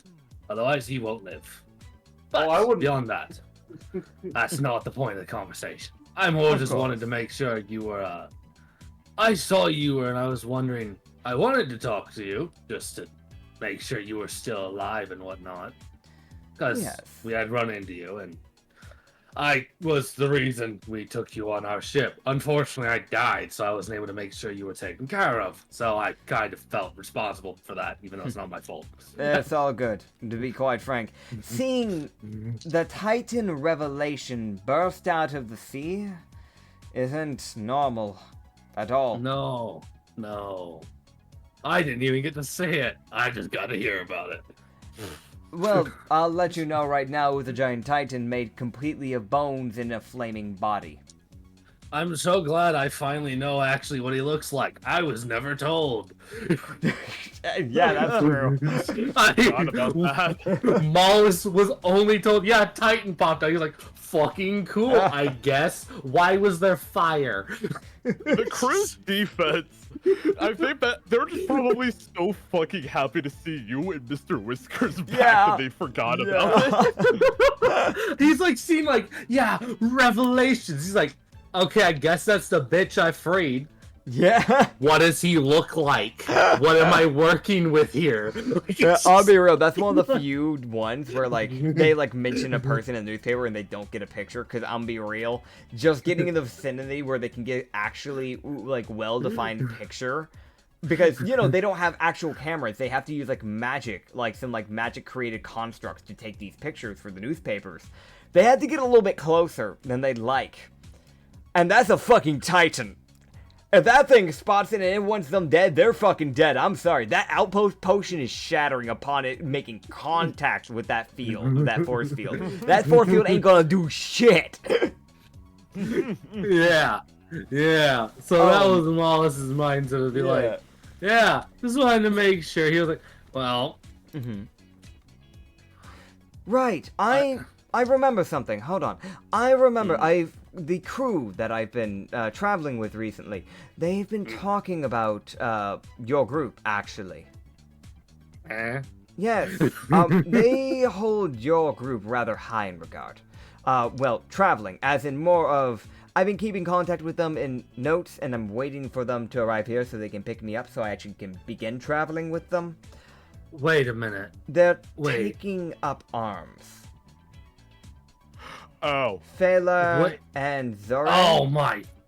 He would just see Mollis just put his hand, he's like, okay, that, yes. I know who they are. Okay, so... Yeah, go ahead. No, you finished. From what I understand, Fela is the captain, and then Miko's the crew's cook, and Millie is... From my understanding, they're swordsmen in a way. Every crew has like a quartermaster, or a swordsman, quote unquote. She's essentially their quartermaster, the blind Shaolin. That checks. She's terrifying. Yes. And Zore, oh my, there goes my cat with the zoomies. Hello, buddy.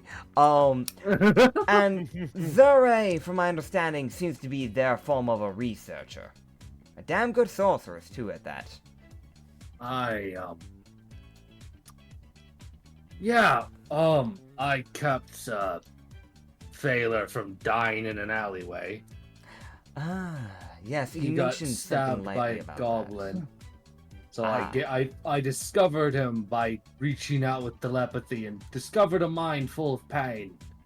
So I went over and helped him, took him back to the ship.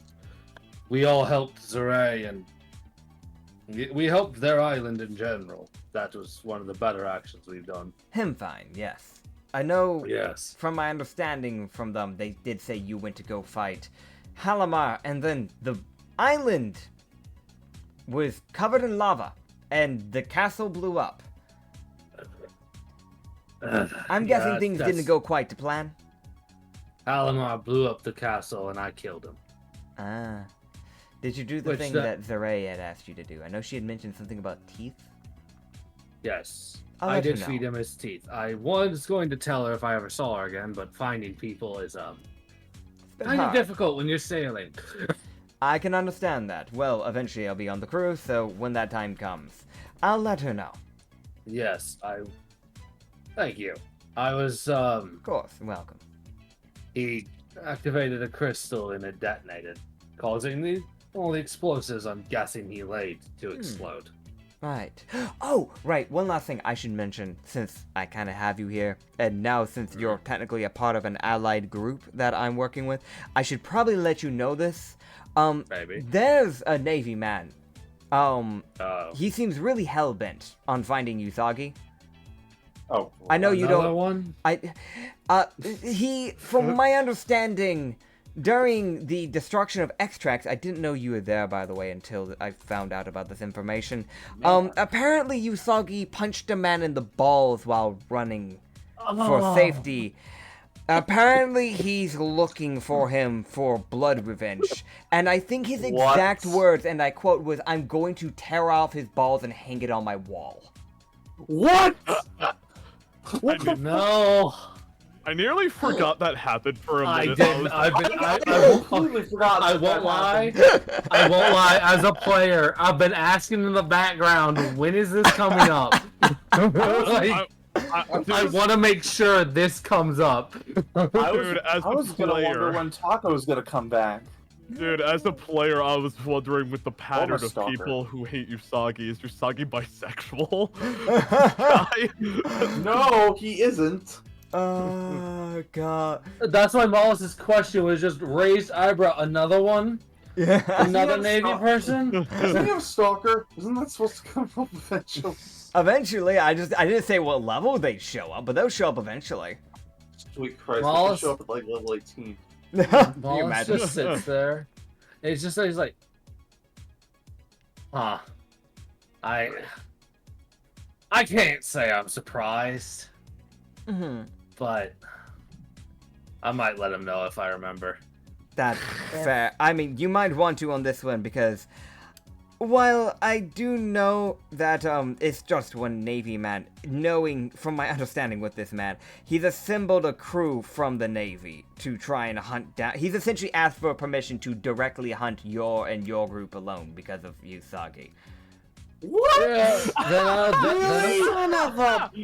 Then she would just hear him go, "Oh, then I'll let Chrono know that that's a threat." Understood. And then he can let Usagi know. Understood. It's the fucking it's the most I do not fucking care about this fucking rabbit. This is what happens when my respect gets really low. Humans are very vengeful creatures, and you hit a human in the nuts. Christ, really? I'm just It's saying. I'm also gonna be honest. It's really just a roll for Mollis to see if he tells you or not. I'm gonna be straight up honest. I'll Fair just enough. roll that now. Oh god. Okay. Okay. Yeah. Mollis would say he's like, I'll think about it. I'll definitely be letting Chrono know because that's not something that the crew needs to be flying blind on. That is fair. Well, it's glad to see that you're going to be helping out with getting rid of the Navy. Of course, of course. The Navy. I was hoping to more or less, by staying with them, via Underdark and all that, one, keep my own people safe, and two, maybe be able to change it from the inside out. However, the further this goes, the more I realize that's not an option. Well, I do hope the thing I told you back before, I hope you will consider that. Which is basically just him asking, maybe talk to your people? Maybe talk to your kingdom? Yep. Oh, yes, no, I've already started talking with my own people. In fact, we actually plan to head into the Underdark. Right, wait, you're... Let me see what opening that is, hold on. And you see her just kind of start looking at a map, right? And again, here's the thing about this world. The islands are constantly circulating, meaning that maps normally aren't good for things. But there is one thing it's good for.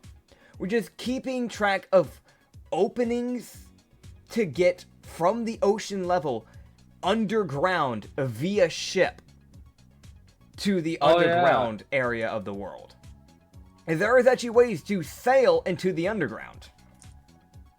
Fun fact. And Which I'm guessing is how to get down to the fucking molten sea. Or the blood sea. The blood sea's a separate thing. You just drop down a waterfall. Oh shit, okay. Yeah. How do you get back out? Very carefully. Normally, you need a very specific mechanism that you buy at the Hellchained Islands so you can get back up. Oh my god. Which is why it's literally known as a fortress. Because it's like, alright, we invade your place. Okay, we need to retreat. Oh shit. We can't. Yeah. Fuck. Yeah. So they need to make sure you have mechanisms for that stuff before you actually head to the Hellchained Islands. Or just get it done when you're in the Hellchained Islands. One of the two. But she would just kind of like look at the map and just go, right, bottomless sea. Okay, so just be careful. You're in the bottomless sea. Just be careful. Yeah. Make sure to stay away from any whirlpools, anything like that, because if you get sucked in, I mean, granted, there's always a chance, like any other place, you just lose your ship altogether. There's also just a chance that it ends up taking you into an opening in the Underdark. Right. It's just a fucking, like, it just hears almost like, right. Yes. There's a danger in the bottomless sea, and you might have a chance of that in the, I think, in the Ingerhay Sea, and that's going to be a more rough one because, well, the fog is always there. That never leaves. Isn't that the next one after the sea? That's right before Blood Sea, and also after the Blood Sea, because it encompasses directly around. It basically circles around the Blood Sea. So literally, it's that thing of like, to get to the Blood Sea, you have to go over the waterfall, right? So it's literally that thing of like, you don't see the waterfall until like literal seconds. Oh my fucking god. Is a jump scare. Damn. Yep. Those are all the reasons why a lot of people die making their way to the Blood Sea. Oh boy. So, that being said, oh boy. She would just let you and just go, anything else do you need? No, but thank you for letting Zorai know. That would, she asked me to do that the day we saved her, and I was not going to forget that. Of course. I know she'll be happy. Hooray. Oh boy. Yeah. God. And it's just a quiet, like, I have a headache. It's just a fucking, like, from having to fight fucking Geldart. Yeah, no, that is valid.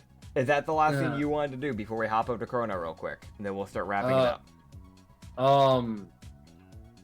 I technically had one, I think, but also I will roll to see if I'll even do it. Okay. Okay, yeah, no, not gonna. Okay, Never mind. Understood. Alright, Chrono, Okay. You said you want to talk to Shin. Quick pivot. Actually, I still want to talk to Shin. Apologies. But I remember that Lindri, I believe, mentioned that she wanted to chat with Chrono after the tournament was over. Is it true? Lindri would basically fill Chrono in on what she told Mollis. Okay. And what she told Hiriko. You might need to give him a refresher. I'm very sorry, but I do genuinely need a refresher. Basically it would be just that kind of Lindri doesn't know who's chasing after her, but somebody killed her family. She had been a minor noble, and now she's the last member of the Saras family. Okay, I'm gonna just say, oh, yeah, someone killed my family too. I know the feeling. Kinda sucks. Yeah, very empathetic. I'm 389 years old. This is probably the best you're gonna get out of it.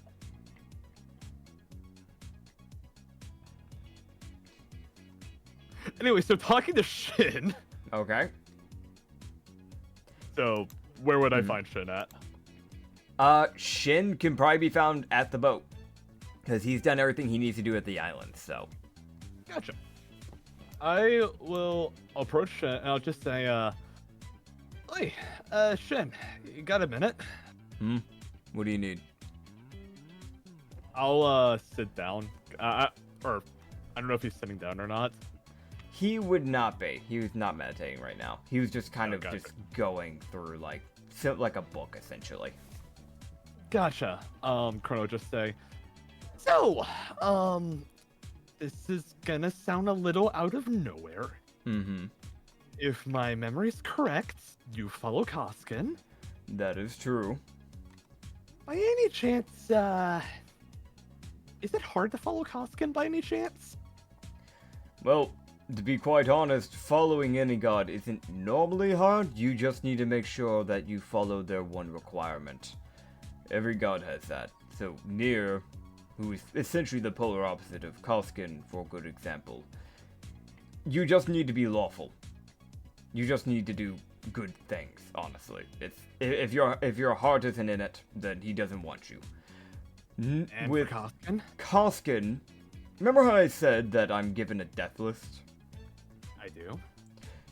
That is his one requirement. If he needs someone killed and you are in the vicinity of that said person, he will send you after them. And I'm pretty sure that's a non-negotiable kind of situation. Indeed. He does. It is either you listen to him or he drops you. Understood. Say, I don't know too much about Nier. That's the god of what again? That is the god. Well, he's a god of a few things.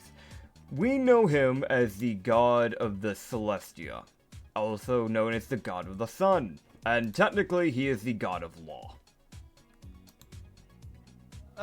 This might sound a little bit weird, but, hypothetically, could one see spirits just like as you would follow, Koskin, by comparison? There's a few people that you could follow if you're trying to see spirits. If you want to see spirits, there's Zulus, the keeper of Nirvana and reincarnation. There would be Count Vaughn, god of the moon and undead, but I don't recommend him. Of course, there's Nier, but I will mention you're looking more at the spirits in the celestial plane, rather than the spirits from the actual spirit world. That's a little bit more specific. And of course, you have Koskin himself. So those are the people that I know of. Of course, there's Eldritch gods, but I don't know anything about them. That's uncharted territory for me too, so... It's been on my mind recently. I was thinking of, seeing if I could get in contact with a god. Oh, really? Hi. No. Hey. Hello. Hi. Yes. Hello. So I want to mention, like you said, I've been looking to get in contact with a god, and you see immediately, like you hear the voice, and then you see the portal open, as you see a lady, and I'm just gonna send the picture here. You see this lady who has these like fangs. She's got this like black hair with like these hot pink streaks in them. With like these like pink ears that are like kind of kitsune-esque. She has these like multiple cats on her head, by the way. She has this white one, which the eyes on that thing is not right. They make like a plus sign. What kind of acid trip fever dream is that? You have a black cat with yellow eyes and normal eyes. She's wearing this like, it's essentially like a black crop top that goes down, like a black crop top and then black pants. So she it seems pretty normal. And they're like the black gloves that are fingerless, and they're like, they go like down to the elbow. And she has this little like choker that she wears, and it kind of dangles down a little bit close to like her chest area, where it has this little like purplish, pinkish, like very brightish colored like eye. She just goes, "Hi, yes, hello. You said you want to talk with a god." Oh, you're not Keegan. Hi, how are you? Good, thanks. Oh, that's good. Nice weather today? Yeah, nice weather. How are you? What's your name? How are you? Hi. Chrono D. Jikin. No disrespect, but who are you exactly? Of course you don't know me, because you've been locked away for so long. Right. Yeah, Duh, sorry. happened, yeah. Sorry, yeah, no, my bad. I should have thought of that. My bad. You're good. Yeah. It's fine. My name's Eepy.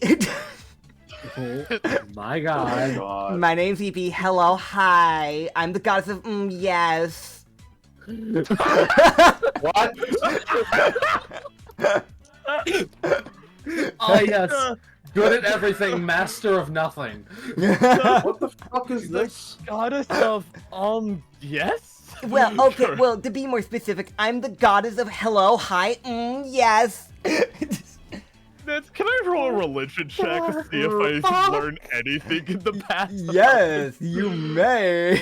Okay. I think I'm having an aneurysm from listening to this. Good. That's the point. 11. Yeah, I know. All right, 11. So, you really sit there. You're like, fuck, okay, no, a god's actually approached me. Hold up, wait, no, I don't want to look dumb. I don't know. Frodo would just kind of tap his head with his fist a few times, and I'll just say, sorry, no disrespect. I don't remember if I did any reading on you or not. Oh, you're all good. I want to mention, by the way, she has her hands, like, she is leaning against, like, she's hovering against, basically over the water, but she is, like, leaning her elbows onto the, like, you know, the edge area that keeps you from falling over the ship. My brain's blanking on the word. The railing, yeah. She's just doing that. She's doing that exact fucking thing that she's doing with her hands in that pose, where she's just leaning her, like, chin onto, like, her thing, onto, like, her, like, edge of her hands as she's talking. She just go, oh, no, it's fine. I'm a little bit of a newer Eldritch God. You know, I've been around for, like, a little bit, you know, just like, I don't know, like, a month. Yeah, hi, I'm Eepy. These are my cats. That's Meepy and that's Seepy. May I pet one? Yeah, do you want to pet Meepy or Seepy? Oh. Both. Oh, go ahead. Just, just, here, wait, let me give you this. Take this, and she pops a pill. Take it. I'll eat the pill nervously. You eat the pill. She'll just go, good, now you're not gonna be seeing double and seeing LSD in colors. Alright, you can pet him. I swear, I feel like it was already but Croto's, like, bewildered expression just continues to grow the more this continues. But I'll pet both of them. I'll just use, like, both of my hands to pet them at the same time. Oh, hell yeah. She'll just go, see, isn't that great? Isn't that just lovely? Oh, yeah, they love that. Well, Hi. I was saying earlier. Yes. Hi. I was thinking of getting in contact with a god recently. Yeah. Well, to put it simply, being the captain of a pirate crew, and with chances are a very how should I put this lightly? Clown maniac captain, possibly looking at us. I was thinking it might be good to try and get a bit of a power boost. Oh, I get it. Okay, sure. Come with me, and we'll talk about this in a professional manner. And you see her just like, grab you by the face, by like the cheeks of your face, and just go, all right. And she pulls you into a portal. I'll give like a very small bye to Shin. Shin, like for once, you feel like you're daydreaming, cause like you see Shin, the guy who is emotionless normally, actually look bewildered. Like, like understandable. Honestly, this is the guy that in an anime, like he'd be one of those guys where like you see the eyes always being closed. This is one of those moments where, like, the closed eyes that are always drawn closed are open.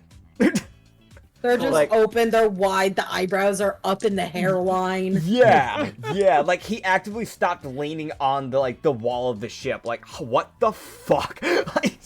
I don't know whether I need to be able to throw hands or run. Yeah. So when you come into her domain, oh boy, you see, but, like, on every inch and corner, there are cat beds. There are cat towers. You're starting to realize before she was a goddess, she might have been the quote-unquote crazy cat lady.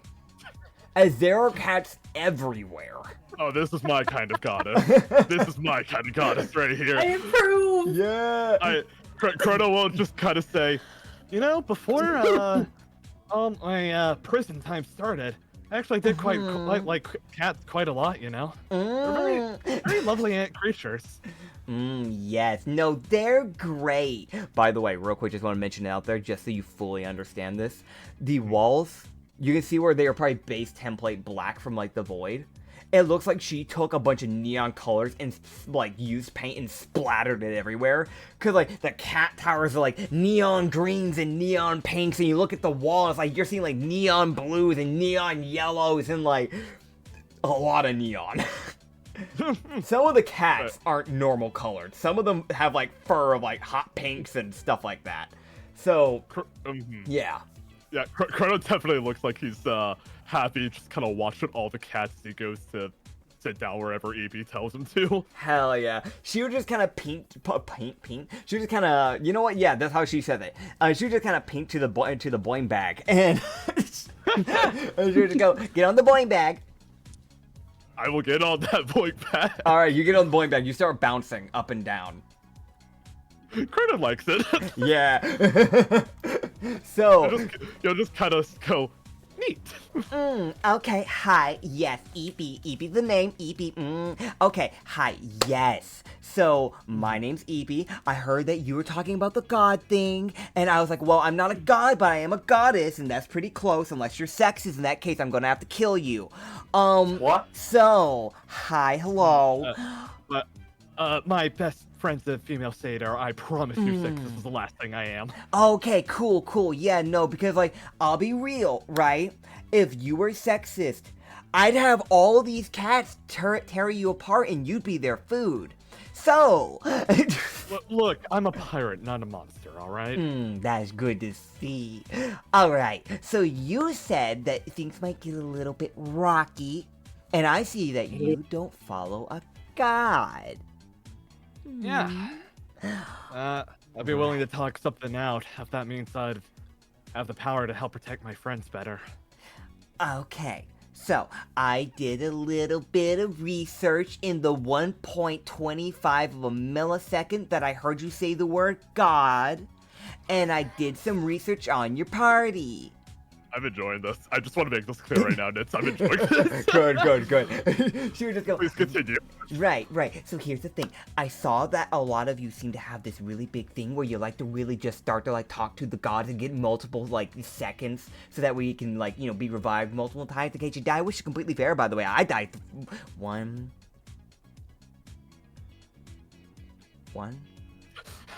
two. No. I'm no. sorry? Hold up. No. 4, no. 5. I died 5 times to psychedelic drugs. But it's fine because, you know, like I came back to life. I got resuscitated. Actually, it's more like my heart just decided it was going to start pumping blood again, and then I came back to life. Yeah. So, good for you, I think. Yeah. I used to be immortal. Hi, okay, right. So, hi. Where was I? Right. You were talking about gods. I noticed, like, you have this little big fish guy. Really smelly, by the way. Fishy. You know, fish. Love him, though. He seems really funny, but, like, a little smelly because fish. Frodo hides a chuckle. I realize he has multiple, and then there's like, then there's that little rabbit guy. So he has Yanessa, right? But I know that, before he even dealt with Yanessa, he had someone else looking after him. I haven't really gotten to do enough research to really look into that other one that's really looking after him. But it feels like it's a little bit of a darker magic, so I don't really know if that's a good thing for him. If you ever want to get him on LSD shrooms, then hit me up. And then there's I don't think you want that. He might kill a bitch. He might just start killing people. Oh god! And then you have the little blobby, little blobbity blob. So I realize they have a little patron, a little witchy girl. Oh, she's real friendly. Within the 1.2 seconds, I traveled across the universe and actually talked with her for 10 seconds, and then I had to dip. But she's really friendly within the 2 words that she said, which was hello, who are you? No, that's 3. Wait, no, that's 4. Yeah. So, the thing is, I know with the thing you're doing, you might want a little bit of extra help. So let me ask you this. Because you probably want to look for another god in case you get killed again. It's gonna probably happen, you never know. So, do you want me to be the one that has your soul, or do you want to leave that for a different god? There it is. Chrono just The kind of only bring clear part of her entire fucking sentence was the, "Can I have your soul?" Chrono will bring his hand up to his chin and he'll just say, "I appreciate you taking a notice of me, but I need to know what kind of benefits I'd get before I make a decision like that." Oh, okay. So you get my favorite thing, which is 2 things, and maybe a little bit more, because see, I'm a little bit of a newer god, but also the more souls I get, the stronger I get, and with the stronger I get, right? And the more followers I have, even if they don't give me the souls, just soul gives me more power to work with, the more I can give you later down the line. So, right now, my car dealership warranty, no, that's the wrong world. So right now, the thing that I can offer for you right now, right, is first of all, you get a familiar, specifically a kitty. You get no other fucking choice. If you ask for a dog, I will bite your head off. Chrono just kind of nods his head and he just says, "I'm okay with that." Yeah, so you get a little kitty cat, and the cool thing about this is that, yeah, if you are a magic caster, you'd be able to cast thingies through them, but, since you're a monk, there's something a little different you can do. So this is something that anybody can do, it's just that you'll be able to do it in a more enhanced version, so you get an advantage when you do this, but you'll be able to use, like, let's say, you know, you want to look into something, but, you don't want to go in there because you think you might get killed, and because your familiar's made of magic, it can just come back after a short rest. You don't even know what that is. That's like after 4 hours of sleeping. It's the newer slang of today. You'll get it eventually, honey. So here's the thing, right? So essentially, you'll be able to use, not even you needing your key, you won't have to even use any of your key to do this, you'll just look through your cat's little eyes, and you can just, like, use them like a camera, so if you want to, like, look into a place, but not actually head in there, you can just send your cat in there, they can look in there for you, and you'll know exactly what they're seeing, and hearing, and feeling, you'll know their emotions, you'll know if they need to be fed today, like, the whole 3 yards. I do... That does bring up an interesting question. Yeah. Well, yeah, I'm a monk, but I have taught myself how to do celestial summoning. Would that apply here? Ooh, celestial summoning. So my stuff doesn't apply directly to the celestial plane. So that might be a bit different. If you want to mess more with celestial summoning to try and do something with that, you might want to talk with Nier, but Nier's a bore. So, the other thing, right? Okay, so here's the other thing. My one requirement is that you have fun. Okay, the other thing, right, is that, you see, so I can allow you to do this little thingy. Let me just, and she would just kind of like pat you on the shoulder, and she would just go, "You can do this." Pats you on the shoulder. Roll me a con save. Okay. That's a 12. All right. no. So you get the poison status as, like, you start seeing double, and everything is now neon. Guys, I'm high. Guys, I'm trying. Guys, help. She'll just go, "See, I can give you the ability to allow people to see the wonderful reality of psychedelic drugs, but without the debuff problems." Except, well, actually, they still can't really see that well, so that actually kind of does affect them in the thing. But, like, they get to experience joy while they die. There will be more later on, but I need to get a little bit more strength, just a little. I have a question for you. Yeah. Considering Chrono's past and Chrono's current depression, does he enjoy this? I will tell you this. Yes. I'll also let you know this. While you're in her domain, you just feel insanely happy. Oh shit, brother's eye. Like, okay. Like, it doesn't matter how depressed of a person you are or how bad you feel, you could go into this place angry, and even while that anger might not fully subside, you'll still feel happy. It will be like the weirdest mix of emotions. We have to get people who will be addicted to her now! Got it. Okay, get so many souls. Okay, so, Chrono, that?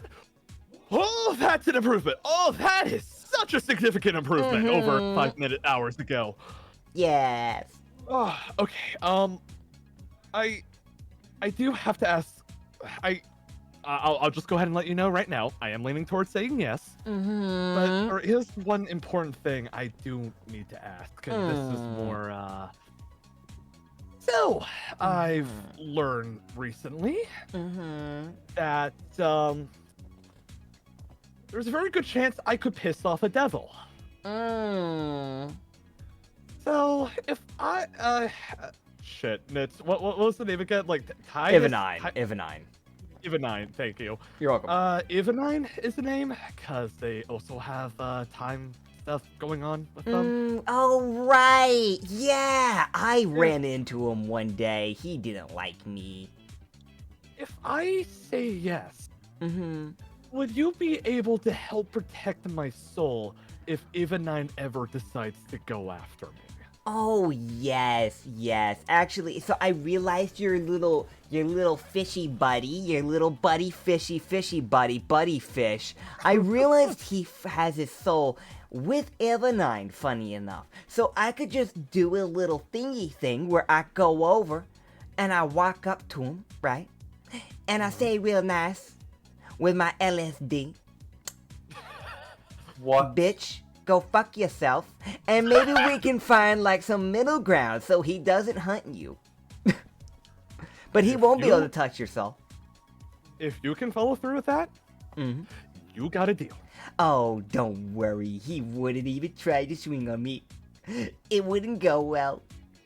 He might be a devil, but I'm a goddess. Honestly, God, that's really the most important part I wanted from this. fair. I think down the line that's gonna help. But Crono will smile and extend his hand to shake hers. Okay, so you shake her hand, and you, for those 3 seconds, you feel like as if you are high on drugs as you seal this deal. And you just go, all right, it's time I take your soul. Just do me a little favor. Because taking souls out, different gods have different ways of doing it. So you just sit right there. I'm gonna grab a certain little kitty cat. And you see her go to the back. And you see her open up like a little door. And you see it's a decently sized door. I want to mention she's like probably like 4'7". She's not tall.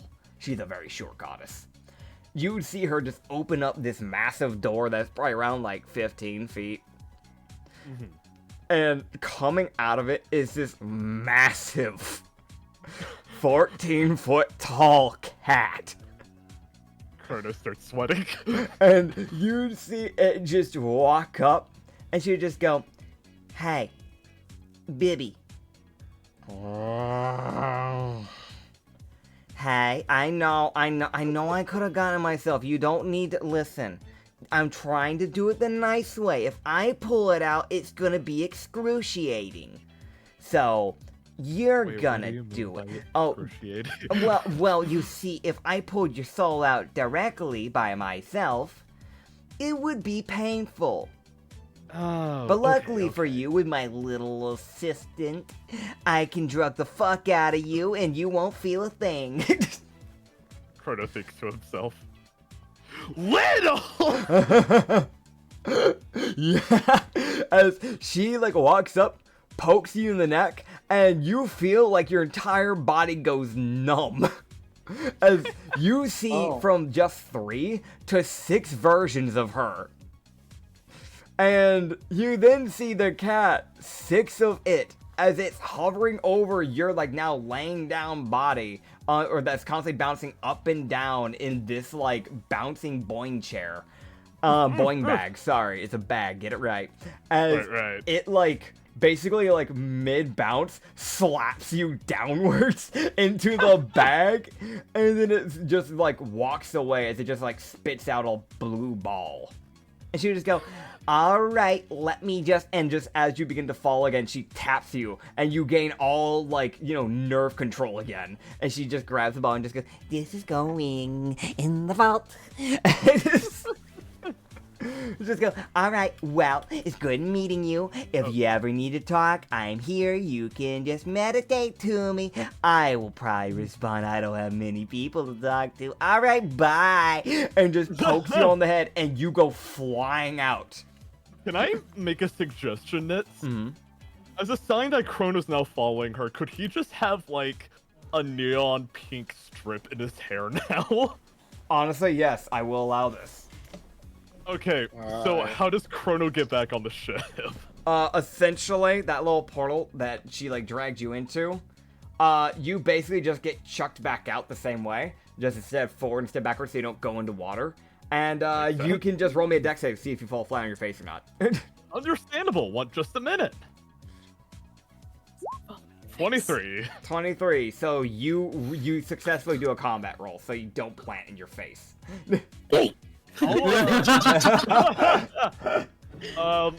So how much time has passed after Chrono did all that?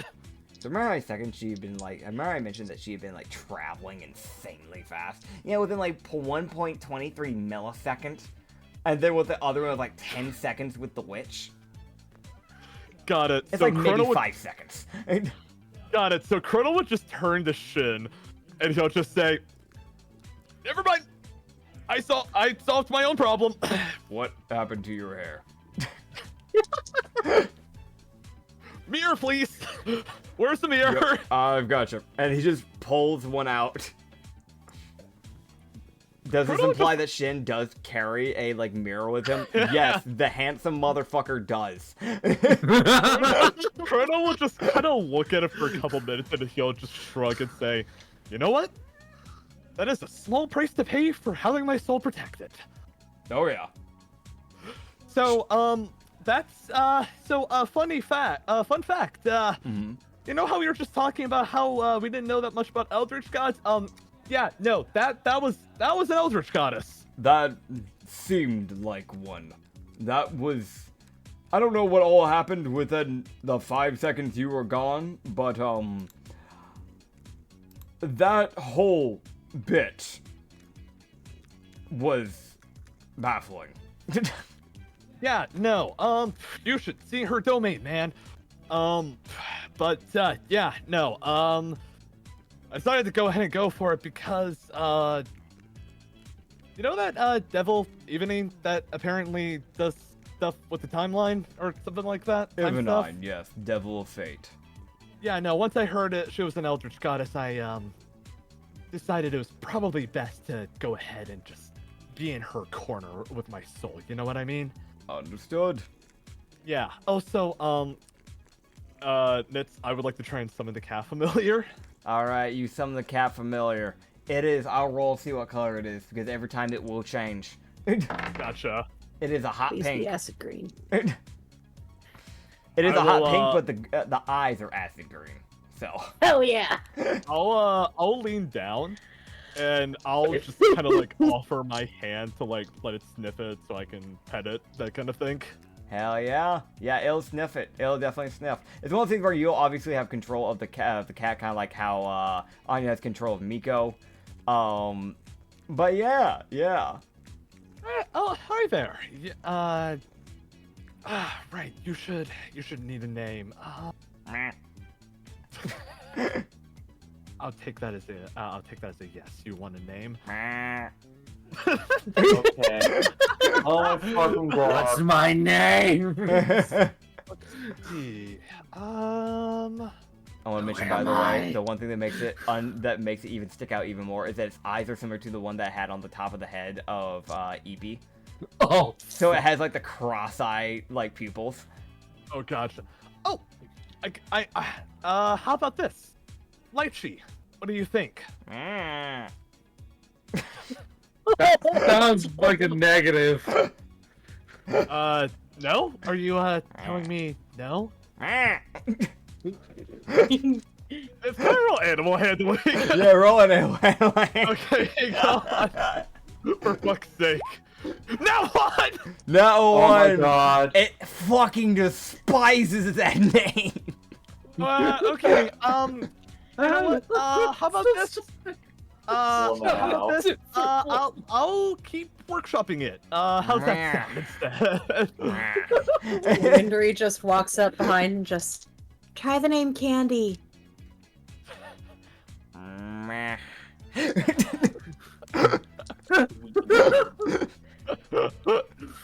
You can tell the cat was like 5 out of 10. I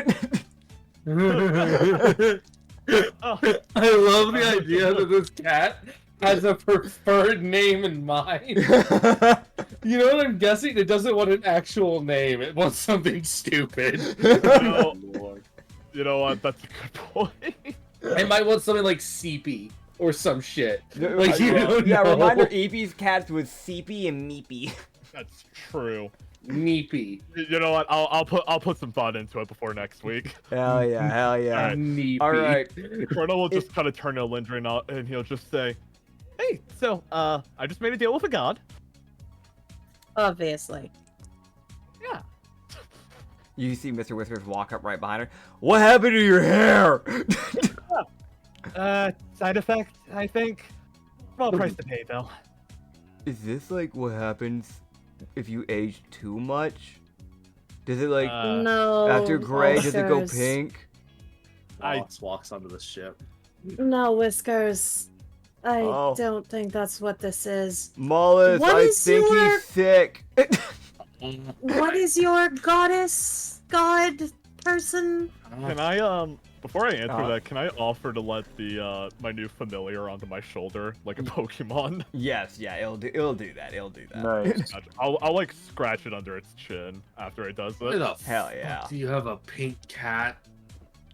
Acid That's green what I'm eyes trying and to figure crossed out. pupils. Yeah, no, he hasn't noticed everything else. He's so fucking tired. Like, it's almost like... So, I just met with an eldritch goddess named Eevee. Hey, Whiskers. And what? An eldritch goddess named Eevee. I may Eevee. have. Hello. Hi. Hi. How are you? Oh, Okay, bye. The fucking dip. Goddess. What the hell? Don't. My point I'm made. gonna have to talk to someone about that. Chrono will turn to Mollis and I'll just say, so I was thinking with the very good chance I could piss off that time devil, I decided the best thing to do is probably ask for an eldritch goddess to help keep an eye on my soul for me. And she did. I think I'm gonna be honest. You're probably more at risk of Ivanine asking someone who is one of his followers of killing you. Because you're causing too many disturbances. I'll be careful. I'll be careful. This is just for down the line in the And future. if he does want that, Mollis, you would see his eyes are narrowing as he's saying this. He goes, and if he does want that, he'll probably kill me instead of you. What? Yeah. I've made a lot of bargains to keep people of this crew alive. Chrono just kind of like slowly sinks down to his knees. What? There's no guarantee, but I did talk to him about something else. I can explain if you want, but I don't talk about these things for a reason. Oh, boy. Miko would just sniff at the cat. The cat Mollis? sniffs back. Mollis just looks at Chrono and goes, I'll be completely honest. I'm going to be talking to either Ivanine or it's like either Ivanine or Savannah, because I am also curious about going to understand how to not be affected by your time magic, or at least knowing when it's happening. Because that would be useful for me to understand when things are going and how they're going in a certain way.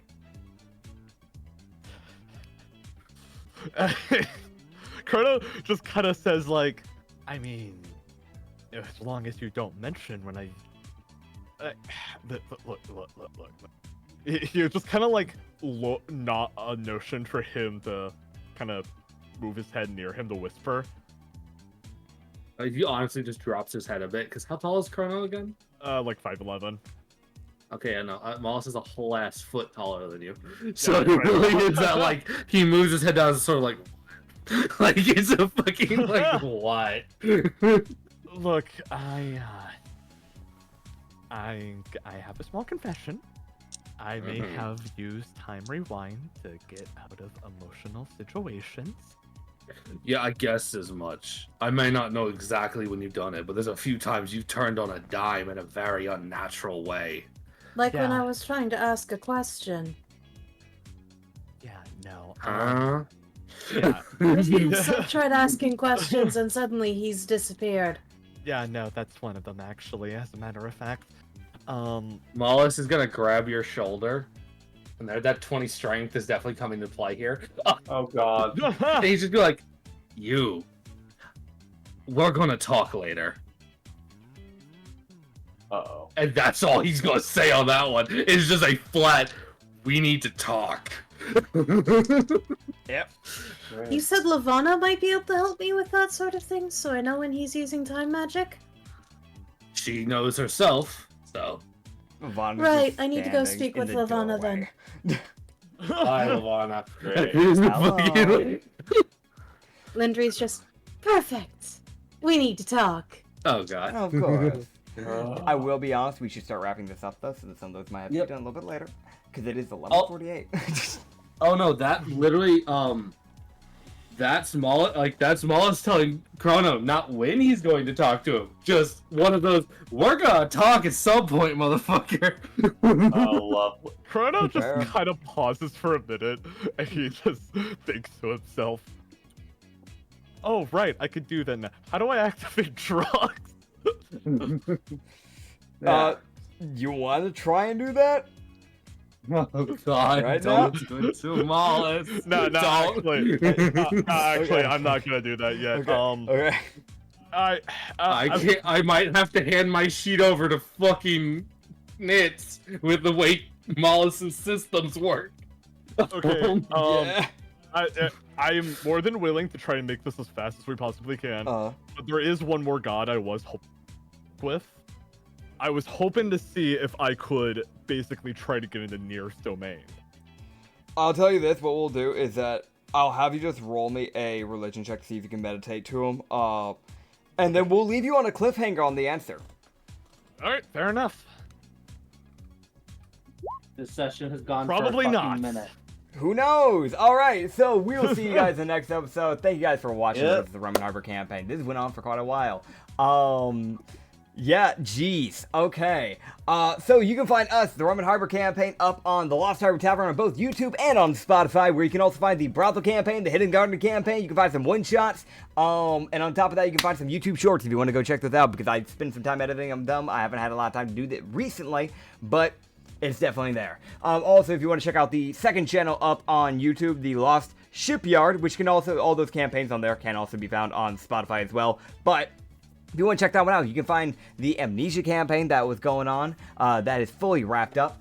There is the Sanity campaign, which is still ongoing right now. I think actually it's going to have more episodes than Rum and Harbor, because we did like a 3 recordings in like a week type of shenanigans. And also, eventually duped. Eventually. We're working on it. We need the thumbnail. Damn it. Give the artist time. Chill out. Alright, we'll see you They guys had next time. the Thanks for time, sticking damn on it. by. Bye, everybody. I'm going to jork it.